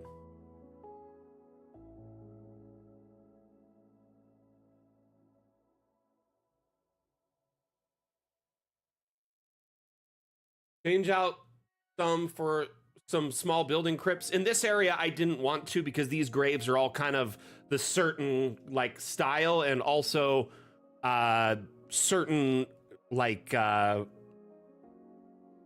lifestyle. Like these people had a certain amount of money to afford these graves. These ones over here are more like pauper graves. There's different styles and aesthetics through the grave sites.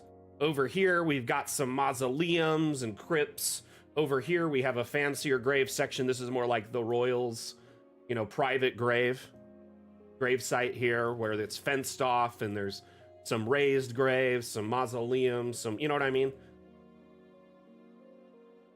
Yeah, I honestly feel like a lot of people are kind of on edge about AI in general, but both now investors are starting to be too. So I think it might be nearing a bubble burst where, you know, unless you got in on the ground floor and were successful, you're not going to be able to really take advantage of it.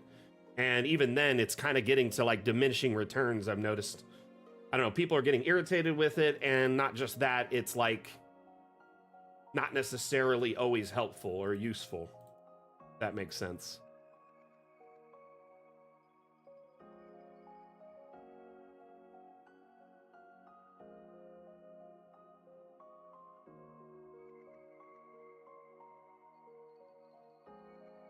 Yeah, essentially quality of life with objects, but another feature that should be launching with that is the decal tool, which will allow you to paint images on top of objects. You can import custom images, so PNGs, to the decal tool, and then use them as like a paint on top of an object or a ground. This will be a great way to add like piles of leaves, scratch marks, cracks, snow patches, footprints, pavers, stuff like that.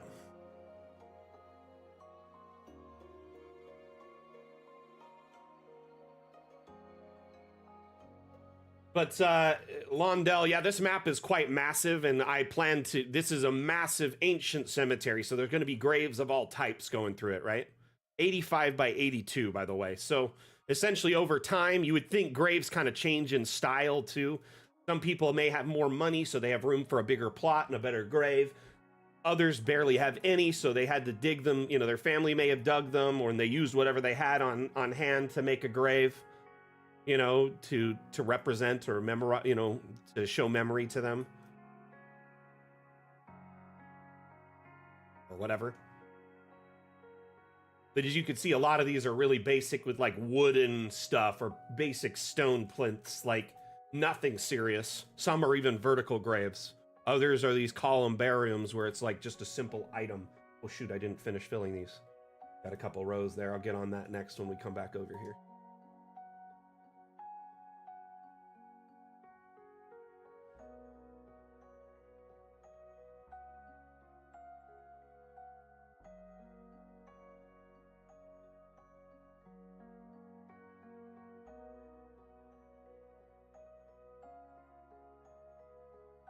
I do like to try. I try to feel like you know, like I try to make a space where people feel welcome. But not only that, like it's a space, you know, you want to come hang out, even if you're not necessarily needing advice at the moment, because there's a bunch of like-minded GMs here, and we all are like playing similar games or going through similar things. And there's not a whole lot of spaces left where you can just go hang out and vibe.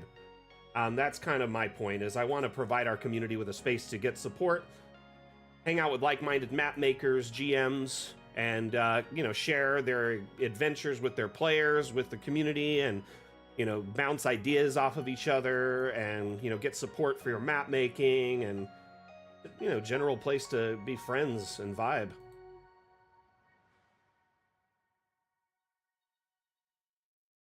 Do I have a shed or hut for the gravedigger, bro? Oh man, I have got a whole property for the caretaker. The caretaker lives in this cottage, this modest cottage at the end of the cemetery. where he maintains, you know, a nice little garden and a hedge line and his little private greenhouse with all his you know, plants from faraway lands and other realms.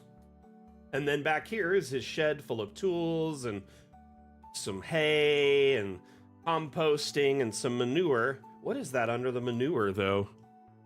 A hatch, mysteriously hidden under the manure. But anyway, the caretaker, everyone insisted he was nefarious, so I ended up making that part of it. Here's a little area where there's, like, you know, headstones and dirt and wagons and potted plant stuff. He's a bit of a green thumb. But the thing is he manages this massive cemetery, so it makes sense for him to live on site. And he's been doing it for years, so he has, like, a really nice property where, you know, when he's not working on graves, he's managing his own life and enjoying it, right? His little piece of paradise, despite being around death all the time, he's managed to put a piece of, you know, a lot of life into the graveyard. But yeah, they manage all the, you know, the plants and hedges for this entire place. So I'd imagine they're a bit of a green thumb. I wouldn't necessarily call him the grave digger. He's more like the caretaker for the entire property. He does help dig graves, and he, you know, hires out for grave digging. Whatnot. He probably has some, you know, gophers that do a lot of the grave digging for him and move dirt around. But he's out here making sure the plants are alive and making sure everything looks clean. And anyway. Yeah, yep, I'm way ahead of you, but I've been working on this map for a while, so as you can see, it's got, you know, some love in it. Over here, we've got another secret inside of this mausoleum. There's another hatch hidden under the sarcophagus that if you look carefully, you can see it. So I was going to make an accompanying map where it had an underground, and this map's taken me so long to make, we released the update in that time. Now we have multi-level where you can build underground, build above ground. I actually built this tower by hand using nothing but objects stacked on each other because we didn't offer multi-level at the time. Crazy, or is this stone changed? Oh, it's the shadow. This garden, building it all by hand. See, that's the thing. I prefer to really do everything by hand. So my maps take a bit longer, but I also know tons of tricks to really do pretty much anything in Dungeon Alchemist.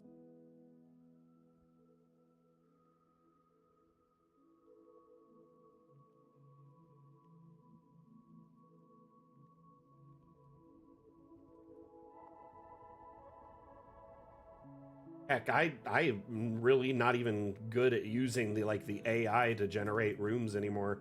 I mostly just build everything by hand. That's my preference, you know what I mean?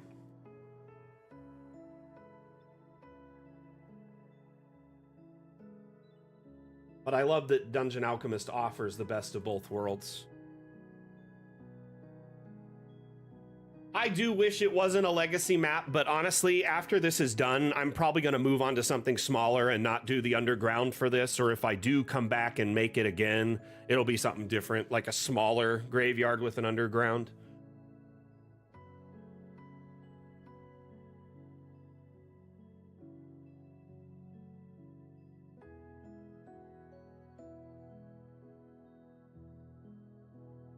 You know what's crazy too, Chim? Nowadays, it's almost impossible to get like someone from the store on the phone. Like, unless it's like a small shop that they still answer their phone themselves. Most places either have an answering service or it's like all digital. So you call Best Buy, it takes forever to get someone on the phone. And then by the time you get someone on the phone, they usually don't even work there. They're some answering service somewhere, you know, whatever. So they can't speak to whether or not an item is for sure in stock. Oh, it says there's one, but that one could be an open box or in the return bin or missing because it's stolen. Can I get someone to put eyes on it and confirm it and set it aside for me? You know, or, you know, any number of things. It just frustrates me how, like, essentially you call a place and you cannot talk to an employee anymore. They don't want you wasting their employees' time answering questions if you're not in the store, because that means you're not in there buying something right now. But I mean, if I get my question answered, I'm gonna come in there and buy something. So see where I'm a little irritated with that. Means I have to do much more research before I buy. They're doing the old Amazon method.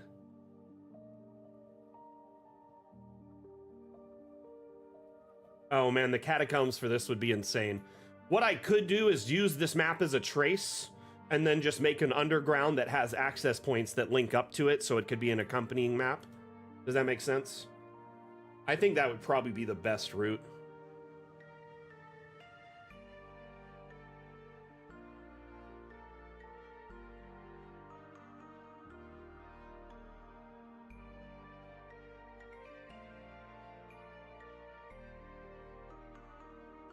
Usually when you call a place, I'll just mash 0. Because that tends to get to a person. That or asking for manager sometimes does, but not always anymore.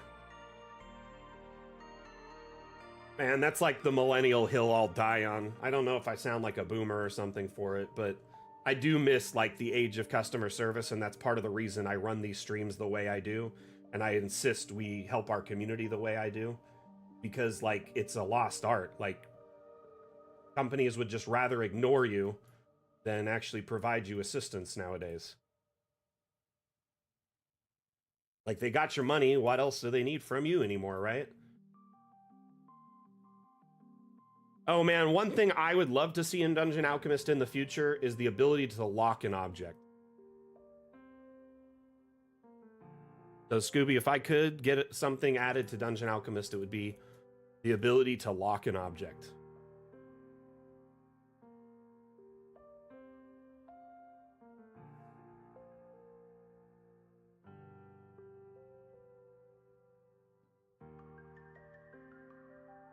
Meaning to lock the object so no matter what, it can't be accidentally moved or deleted. So like a little lock symbol on this, so it can't be resized on accident or deleted or moved or something of that nature without you unlocking it again. I also would love the ability to click on any object that has snow on it, like a tree or a house, and then it click on a UI that, like a snowflake, for instance, something like that, and then it removes the snow from that object. So we currently have objects like these ice flow things that you can put objects on top of, and when they're on top, the snow doesn't affect them. So there's clearly like a mechanic to make that work within Dungeon Alchemist. Like we can remove snow from objects at will, but I'm just wondering if there could be a way. So it's like, hey, you remove it on a house where maybe it's like warm inside, so they have like it's melted or whatever, you know?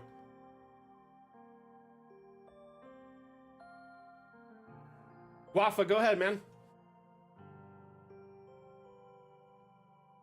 What is your question?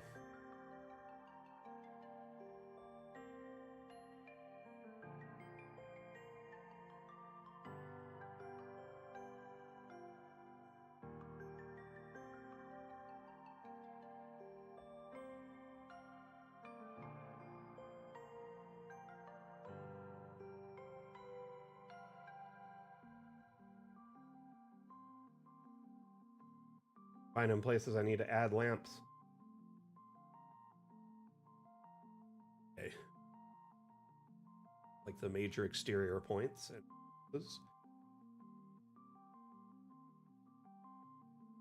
Hey, Highland Lass.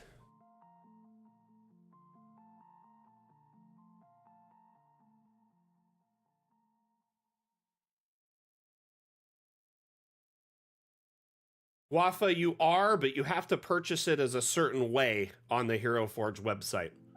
As a 3D digital token, not a 3D printable.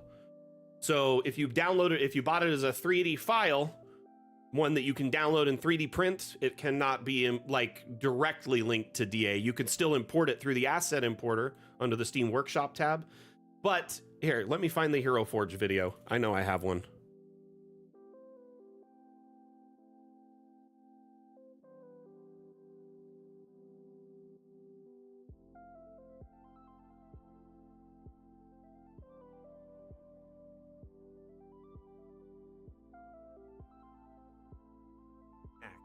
Community Manager.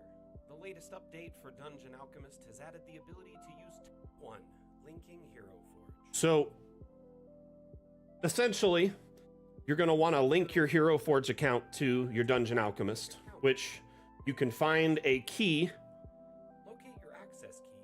in your personal info on your account. You would then copy the key and put it into Dungeon Alchemist under the Hero Forge section in the token menu. There are already some tokens provided. These are included for free.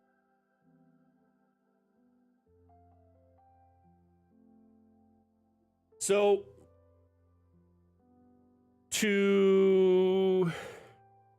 if your friend makes a token but they don't purchase it, right? Only one account can be linked to your Dungeon Alchemist at a time, so you want to purchase all the tokens on one account. So if your friend makes a token with Hero Forge, which is free, and then they send you the link for it, then you can open it on your account and make edits and then purchase it and then import it to DA. So just make sure you only purchase them from one account. Unfortunately, there's no way to link multiples at this time. It's due to licensing with Hero Forge.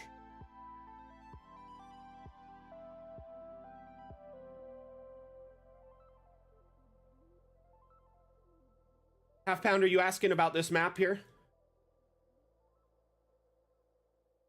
Or like Dungeon Alchemist as a product?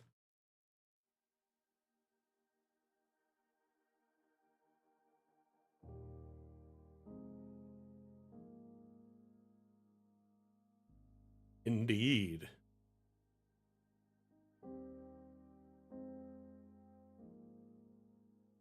It's like one of my favorite phrases because it's from one of my favorite shows uses it over and over again. The Stargate. Stargate SG-1 is my joint. Anyway, moving on from that, Half Pound.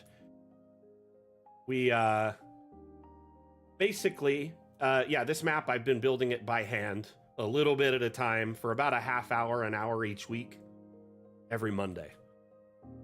It has been a massive undertaking that I, kind of overestimated my ability and underestimated how long it would take. Yep, Teal'c is my favorite. Teal, C.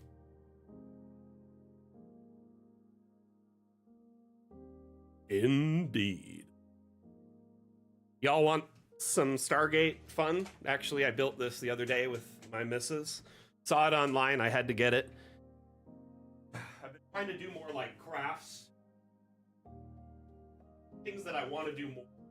Dioramas and Lego, but also I've been working in my garage doing carpentry and stuff, but this is something I did the other day with the wife when it was too hot to go out.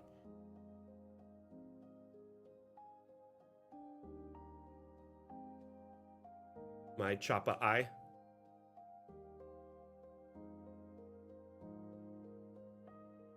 Greytac is awesome. Greytac is dope. So this is the Stargate from the SGC. A Malp here.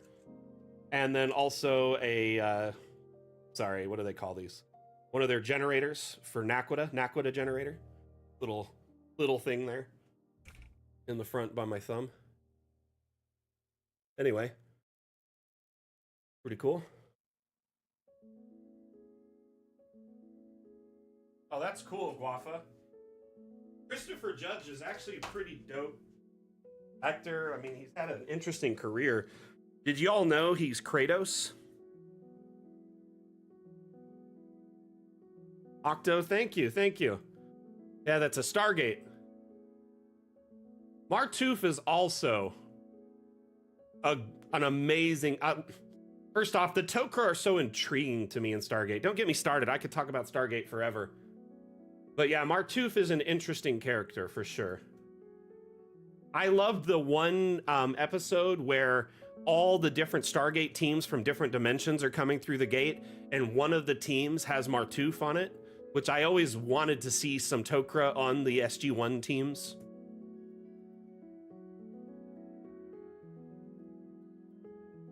Oh, that's awesome, Half Pound. That's cool. So is that near Vancouver, or isn't that what it is?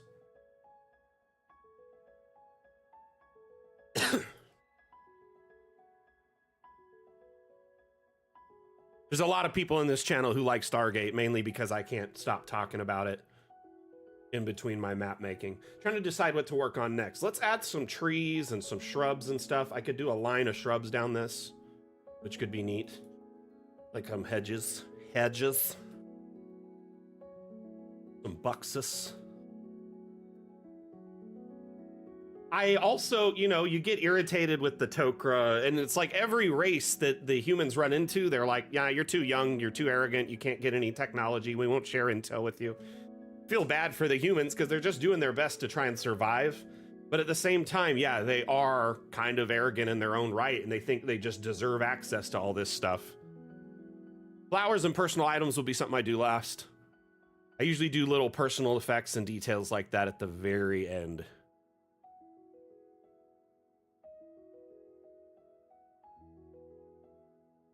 We could do this low topiary like that.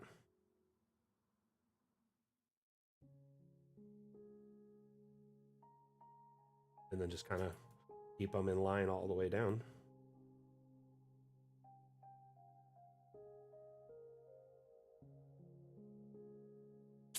True.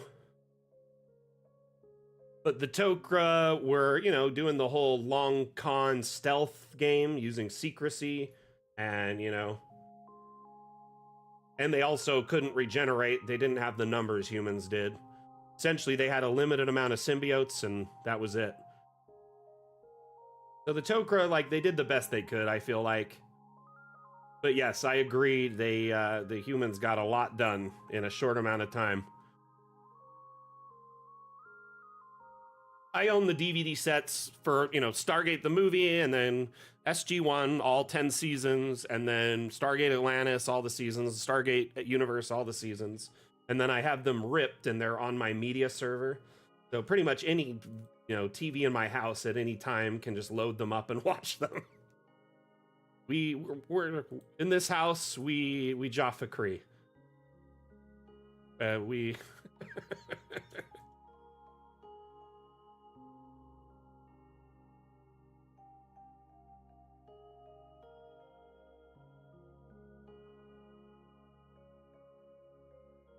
Yeah, Universe is the one on the ship called Destiny. It's a little bit more dramatic.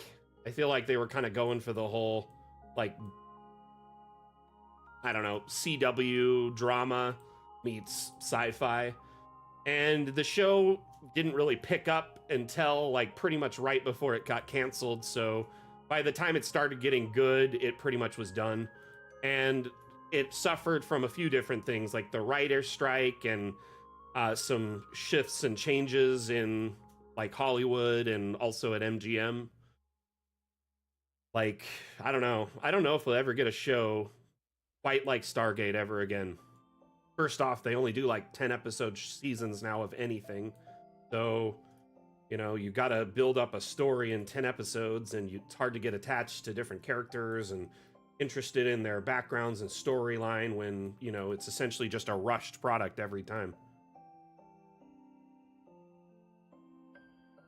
Farscape, Battlestar Galactica, Stargate SG-1, all those shows came out within a few years of each other, and absolute fire.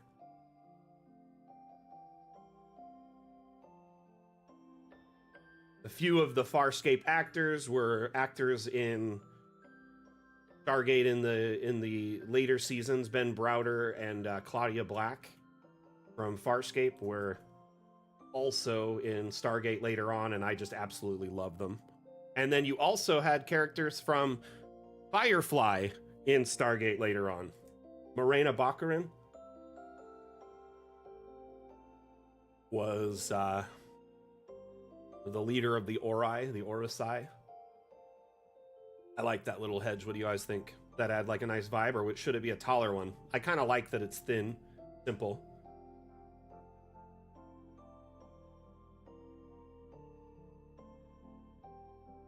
Okay, if you had to watch a Stargate episode for 24 hours on repeat, one single episode, which one would it be? How big is the DA team? About 10 people total. We're a very small indie team. There's 3 developers, myself on the community team, a handful of artists, and a couple administrative members. So we are a lean, mean indie machine. And we all work remotely too. I'm actually our only employee, well, based in the US. The rest are all mostly in Belgium.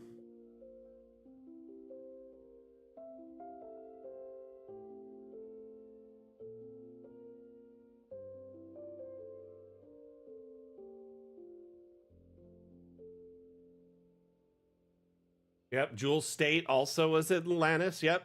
They brought a lot of talent from other shows, and you know, it really helped, I think, because people were fans of those characters and watched. Yeah, but yeah, Jules State was great as the Doctor in you know, Stargate Atlantis.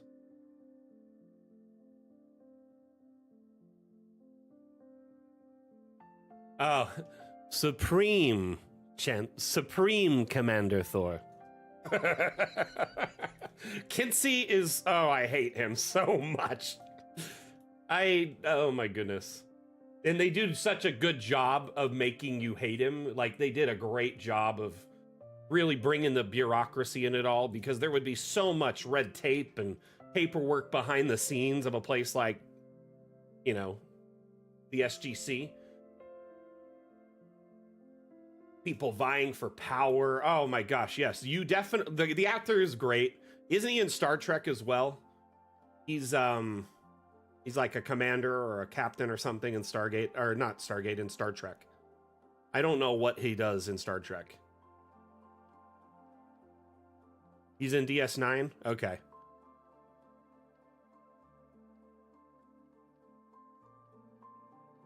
Deep Space Nine. No, that's not Kinsey. That's Robert Picardo? No, that's Professor or Dr. That's Woolsey is his name.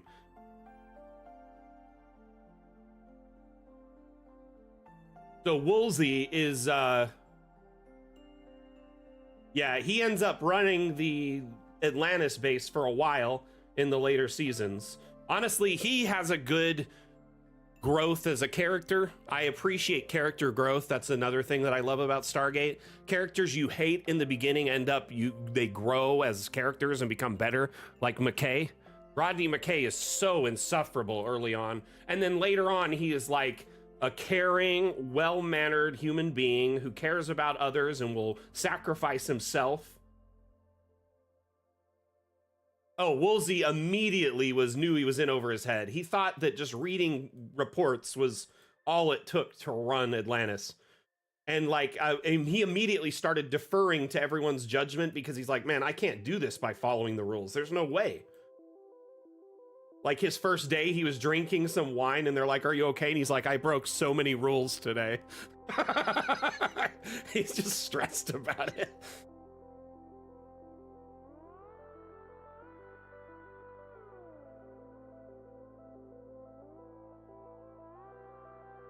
I saw that message earlier. I said hello to them.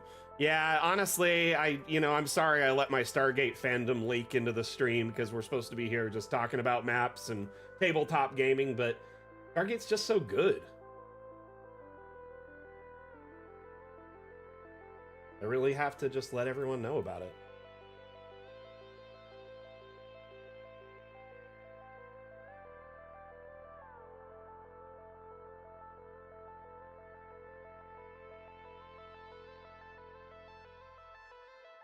What kind of community manager would I be if I didn't inform you of fun sci-fi action? While also building a map.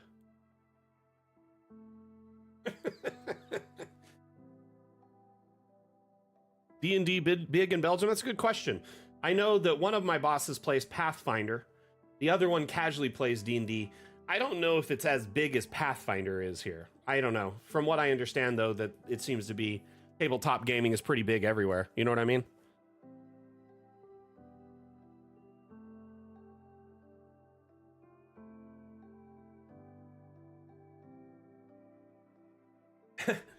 Wafa, that's a good suggestion. I actually was working on the SGC for a while before we had multi-level available, and I just kind of kept hitting roadblocks. But now that we have multi-level, I want to take another crack at it. Okay. Got hedges on this side, and oh yeah, I got caught up here and forgot what I was doing.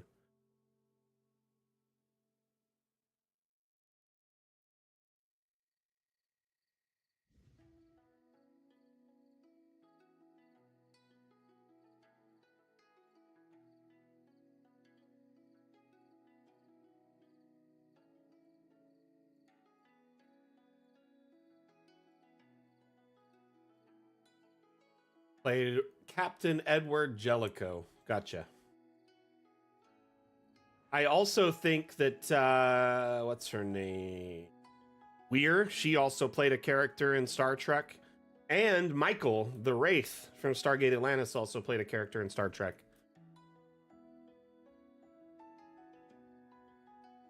Thinking a big tree or a statue.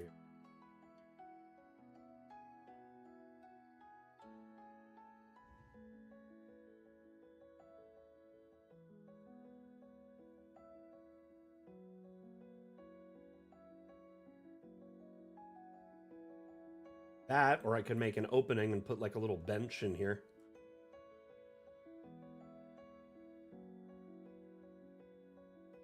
Would be neat. The second Dr. Weir, the one that was the primary Dr. Weir, not the one that only did like 2 episodes.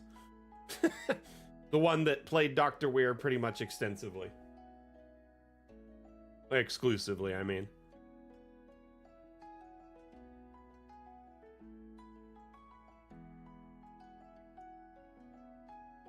I really do feel bad for the first Dr. Weir actress. I guess she got a pretty bum rap because she was like, they were in between filming seasons and she was told she was going to come back for the next season, and she was on her vacation and she went to Burning Man, which she kept it like secret from them because I guess at that time it was really frowned upon for people to go there, especially in the acting industry or whatever, and they essentially just removed her.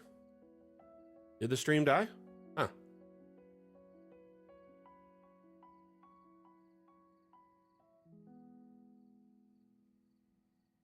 Weird. Refresh.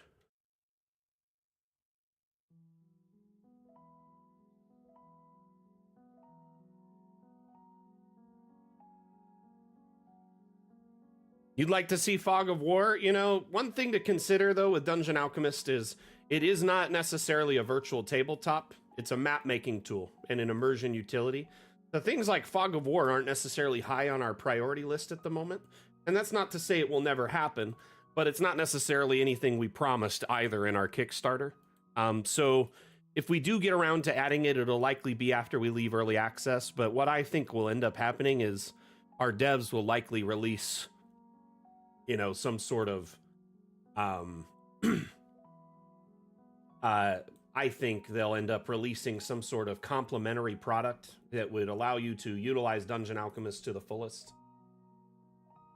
So maybe a standalone Dungeon Alchemist VTT that, you know, our maps export directly to and get the most utilization out of.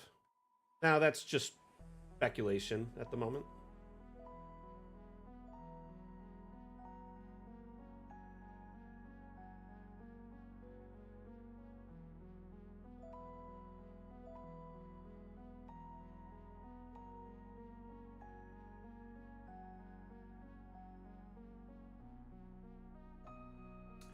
After we've delivered on all of our stretch goals, then we'll leave early access. So essentially, we have 4.5 stretch goals left from our Kickstarter. Those were our promised feature packs, updates, so to speak, that you can follow along on our roadmap on our Upvote website. I would guess we're anywhere from, you know, like 1.5 to like 3 years till we leave early access at this point. Every update takes 6 to 8 months. There's 4.5 major updates left. just kind of ballparking it. That's, anywhere from 2 to 2.5, maybe up to 3 years if things get drawn out a little bit. That being said, that's subject to change. Who knows?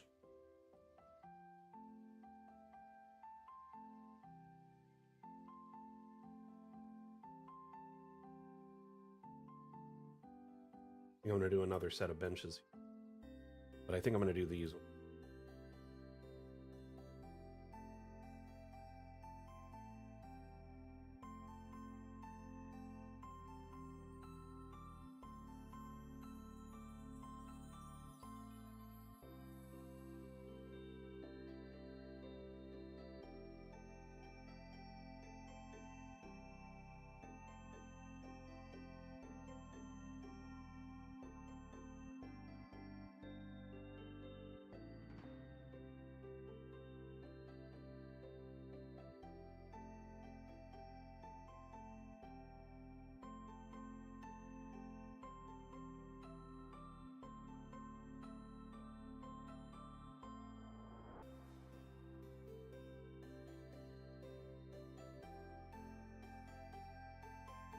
Got a lot done today. Look at that. Finished off the graves in this area. Added all the lights. Now we're going to start doing the finish work. Plants, hedges, benches, and then details on the graves. Flowers, coins, potted plants, all sorts of little things. Mementos. Tricks and traps, water worlds, high seas, and instant dungeons are the 4 major updates that remain after we finish and release, Fun with Objects Part 2. I don't know if those are any particular order, so whatever order I just said isn't necessarily indicative of their release, but that will just, those will be released at some point. Instant dungeons means one-click dungeons. So I'd imagine after we've, delivered on all our stretch goals and have tons of objects and assets and multi-level all figured out and roofing and all that stuff, you'll be able to, kind of configure a dungeon with a bunch of the drop downs in the map generation room, right? Tell it all the different things you want, and then it'll generate an instant dungeon. We have an update called High Seas, which will include what we call the shipyard or a ship builder. So you'll be able to build extravagant, intricate, personalized ships. I'm hoping that will expand into not just water ships, but airships and astral ships as well. So maybe you can make ships of all types and then, share them on the workshop or put them in your maps, etc. Aside from that, though, we do have the Water Worlds update, which will feature water-based mechanics, i.e. putting water at different heights, things like waterfalls, or the ability to, add effects and whatnot to water, so maybe like whirlpools or currents and waves and the like. Additionally, there likely would be things like weather included with that, like rain or fog. I'd imagine all that would probably be included as well.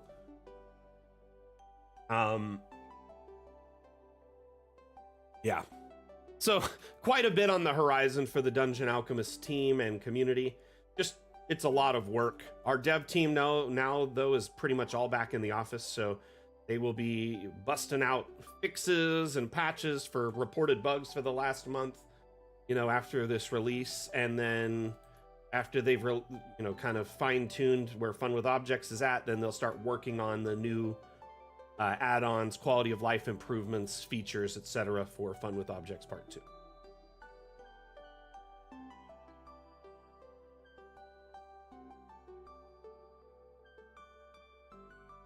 Out of all the updates remaining, everyone, what's the one you're most excited for? Is it Water Worlds, High Seas, Tricks and Traps, or Fun with Objects Part 2, or Instant Dungeons?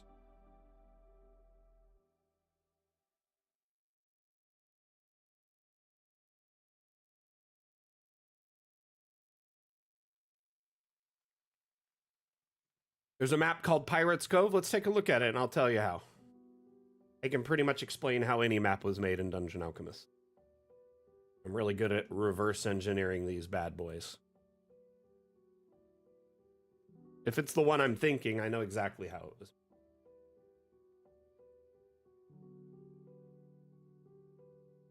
Huh. Is it any of the ones you're seeing here?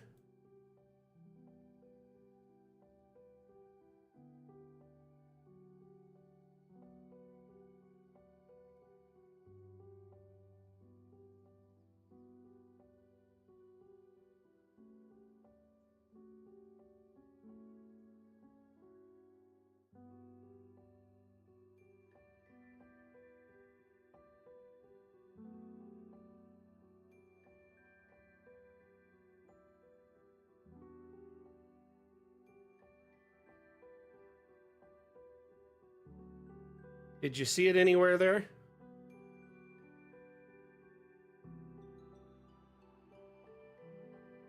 Secret Pirates Cove on the left. This one here, the Secret Pirate Cave, you mean? This one here?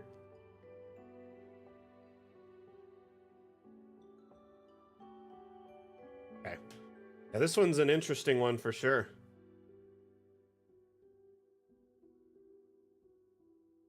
Let's open it and I'll tell you what I can. By the way, everyone, we're going to be wrapping up the stream here pretty soon.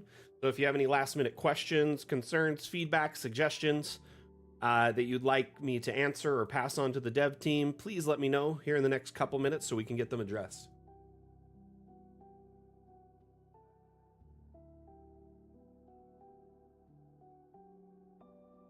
I can't remember if I saved, but luckily my autosave is on, so hopefully I didn't lose too much work.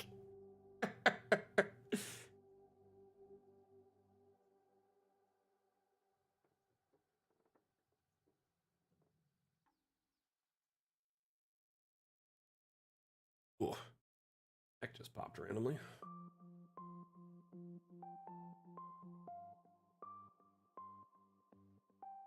A swamp pirate encounter, nice. I actually made a kind of a bayou swamp tavern map that I shared on the workshop some time ago. You might want to take a look at it. It kind of was designed around pirates, particularly, because I know that pirates love to hide in where like the kind of Everglades and all the like bayou type plant life is, because the mangroves, because they could bring their ships in and hide them from, you know, the various countries trying to hunt them down, and then they could set up traps and whatnot. Let's see here. I'll tell you the name of the map before we wrap up. So let's see what we've got here.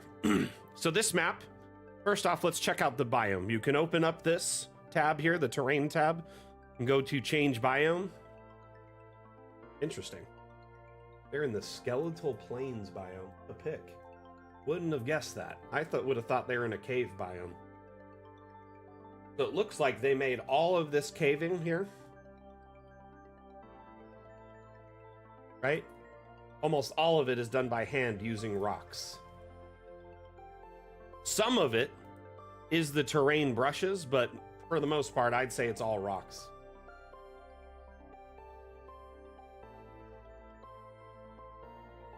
Anani, I'm not sure if it's, you know, being worked on right this moment or not. I just know it's been reported a lot, and the devs will likely research it when they get to it. There's a few different bugs that are a little bit higher priority at the moment for them. But yeah, if you look here, these are all just rocks. So check this out. This person disabled collisions, and they went into the nature menu, into the rock menu, and they just found rocks that they liked and started making the entire map out of rocks. Pretty much all of this, save a handful bits of like the ground here, which is using this terrain paint. You can tell because it's the same. Changes. If I go in with this one, blood, that one there is just that kind of scarred rock. Personally, I probably would have just done this in the cave biome, because then the cave biome, you can carve everything out in the middle and then add in all the rocks for extra rocky detail. But essentially, all of these were placed pretty much one at a time. kind of resized, rescaled, placed in at different angles.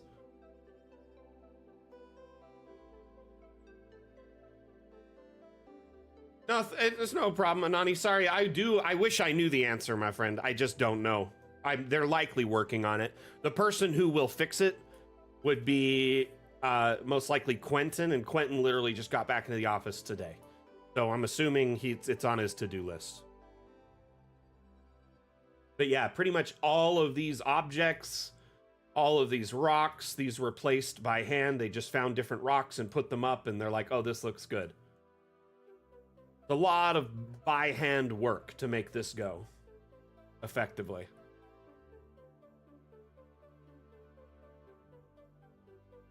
These little areas up here, they put in some rooms. So if you like click this, here, select this. Clearly this is a dining room from a mansion, but then they went through and just kind of deleted it and put different floor types. These are all different floor paints. Some are the broken wood, some stone, some like dirt. And then they placed a lot of objects by hand. So it made it look more just kind of worn down and detritus. The room it was generated as really has no like dictation over it because they filled it in with whatever they want. That being said, a work like this is not something you learn how to do, overnight. It's a practiced art. You kind of get better and better at map making over time to the point you could do something like this.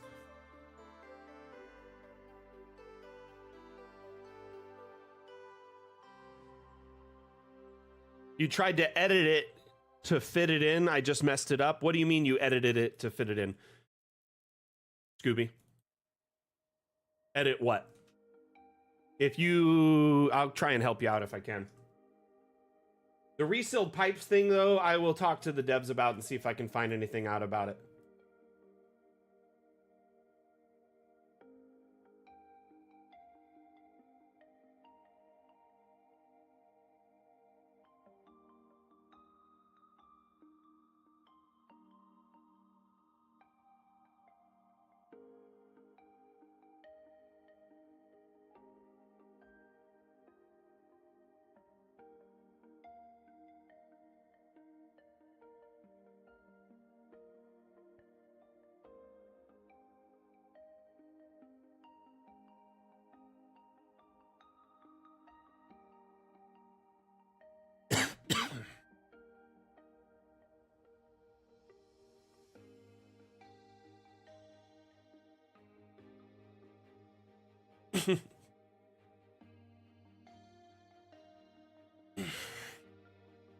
Let me show you my swampy one here in a minute.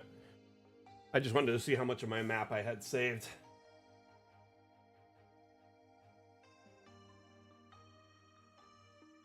I like backed out. Oh, I got the benches in, so we got all the save. We're good. Pretty much all the work. Save over the other ancient cemetery to replace it. And then we're good. Now let's open up my swamp map. Be sure I shared it. Yeah, the Murky Mug is what it's called.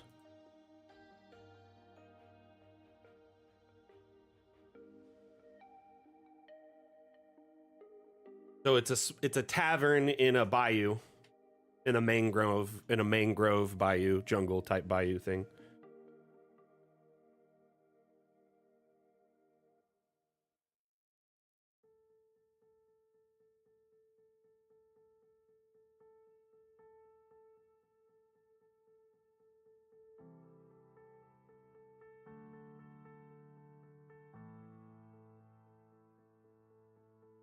So to get this feel,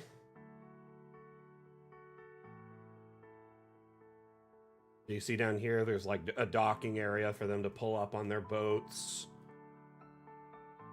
Go hang out at the Murky Mug. But there's all these little channels in the jungle, swamp, or whatever it is. So the biome I used for this is jungle, and then I did floodplains, right, as the elevation. So it'd have like lots of flooded area. And then I went through and I used this terrain brush with the like kind of vines underwater to give it more like a kind of underwater kind of swamp vegetation feel. You know how there's always like plant life and all sorts of stuff under the water that you can see. And then I just kind of went through and added some lily pads and other stuff to make it feel how I wanted. And then the lighting for the map is important. I use the lighting filter here to make it kind of a green feel. Kind of turned it down to a darker, so it's more night and kind of, you know, you just don't have a lot of light in the swamp usually. And then, yeah, the lighting inside, warm and inviting. Outside, you definitely feel like an alien environment. I think I made this map in 30 minutes. It was a challenge on a TikTok stream when I was trying to get our TikTok to work. So like you had to stream a certain amount of time and days and whatever back in the day to get your TikTok account linked through Streamlabs so I can multi-stream. So in those, and they like short streams on TikTok, and I like doing long streams. So TikTok's like, do a 30-minute stream. I was like, what could I do in 30 minutes? And I was just doing like 30-minute map challenges. Someone would make a suggestion. They're like, I think someone just typed in chat, I want a tavern in a swamp, and then I built this in 30 minutes.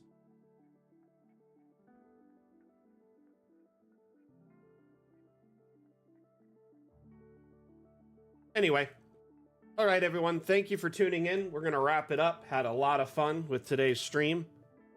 Thank you so much for tuning in, for, you know, watching. Those that were actively chatting and hanging out, I appreciate your participation. Those that were lurking today, thank you for being here and supporting the stream. Showing your support and just being here really does mean a lot to me as the community manager, that we have people participating in our community initiatives. Remember, we host 3 streams per week, every Monday, every Wednesday, and every Saturday. Monday and Saturday are multi-streams hosted on Twitch, TikTok, Facebook, YouTube, Twitter, and Steam. Our Wednesday stream is Discord exclusive, so if you're not a member of our Discord, it's kind of hard to find that stream, but it's at, you know, every Wednesday at 10 a.m. Pacific, 1 p.m. Eastern, and 5 p.m. UTC. Runs for about 2 hours. We hang out and show maps and assets that are shared on the Steam Workshop by our community, kind of teach you all how they made those maps, and provide real-time AMA support. Plus, it's just a fun place to chill and vibe. You can share your ideas for encounters or maps or homebrew stat blocks, and because it's a group of like-minded GMs, DMs, you get a lot of insightful feedback and help. Great if you're a new GM, great if you are a longtime GM. Great place to tune in and just kind of generally vibe. Anyway, thank you for being here, everyone. Like I said, our next stream is Wednesday. The following stream after that is Saturday. That's the Dam stream, the showcase of maps and assets from the Steam Workshop and our Discord. But it's a multi-stream across TikTok, Twitter, Twitch, Facebook, YouTube, and Steam. That one's at 12 p.m. Pacific, 3 p.m. Eastern, 7 p.m. UTC. Anyway, thank you everyone for being here. Again, my name is Mac, the community manager for Dungeon Alchemist. Dungeon Alchemist is a map-making tool available on Steam. You can download our demo and try Dungeon Alchemist before you buy. That way you can see if it's something you're actually interested in and if it runs well on your computer, sort of like a test drive. That way you're not investing time and money into something that may not run well for you or work, you know, to your specifications. Remember, the demo is a small slice of the overall pie. It's only one of our, 12 biomes, one room type out of dozens, and only a handful of objects out of thousands. Dungeon Alchemist is a very expansive tool that has Steam Workshop integration, allowing you to share maps or download one of the over 12,300, almost 12,400 maps shared by our community.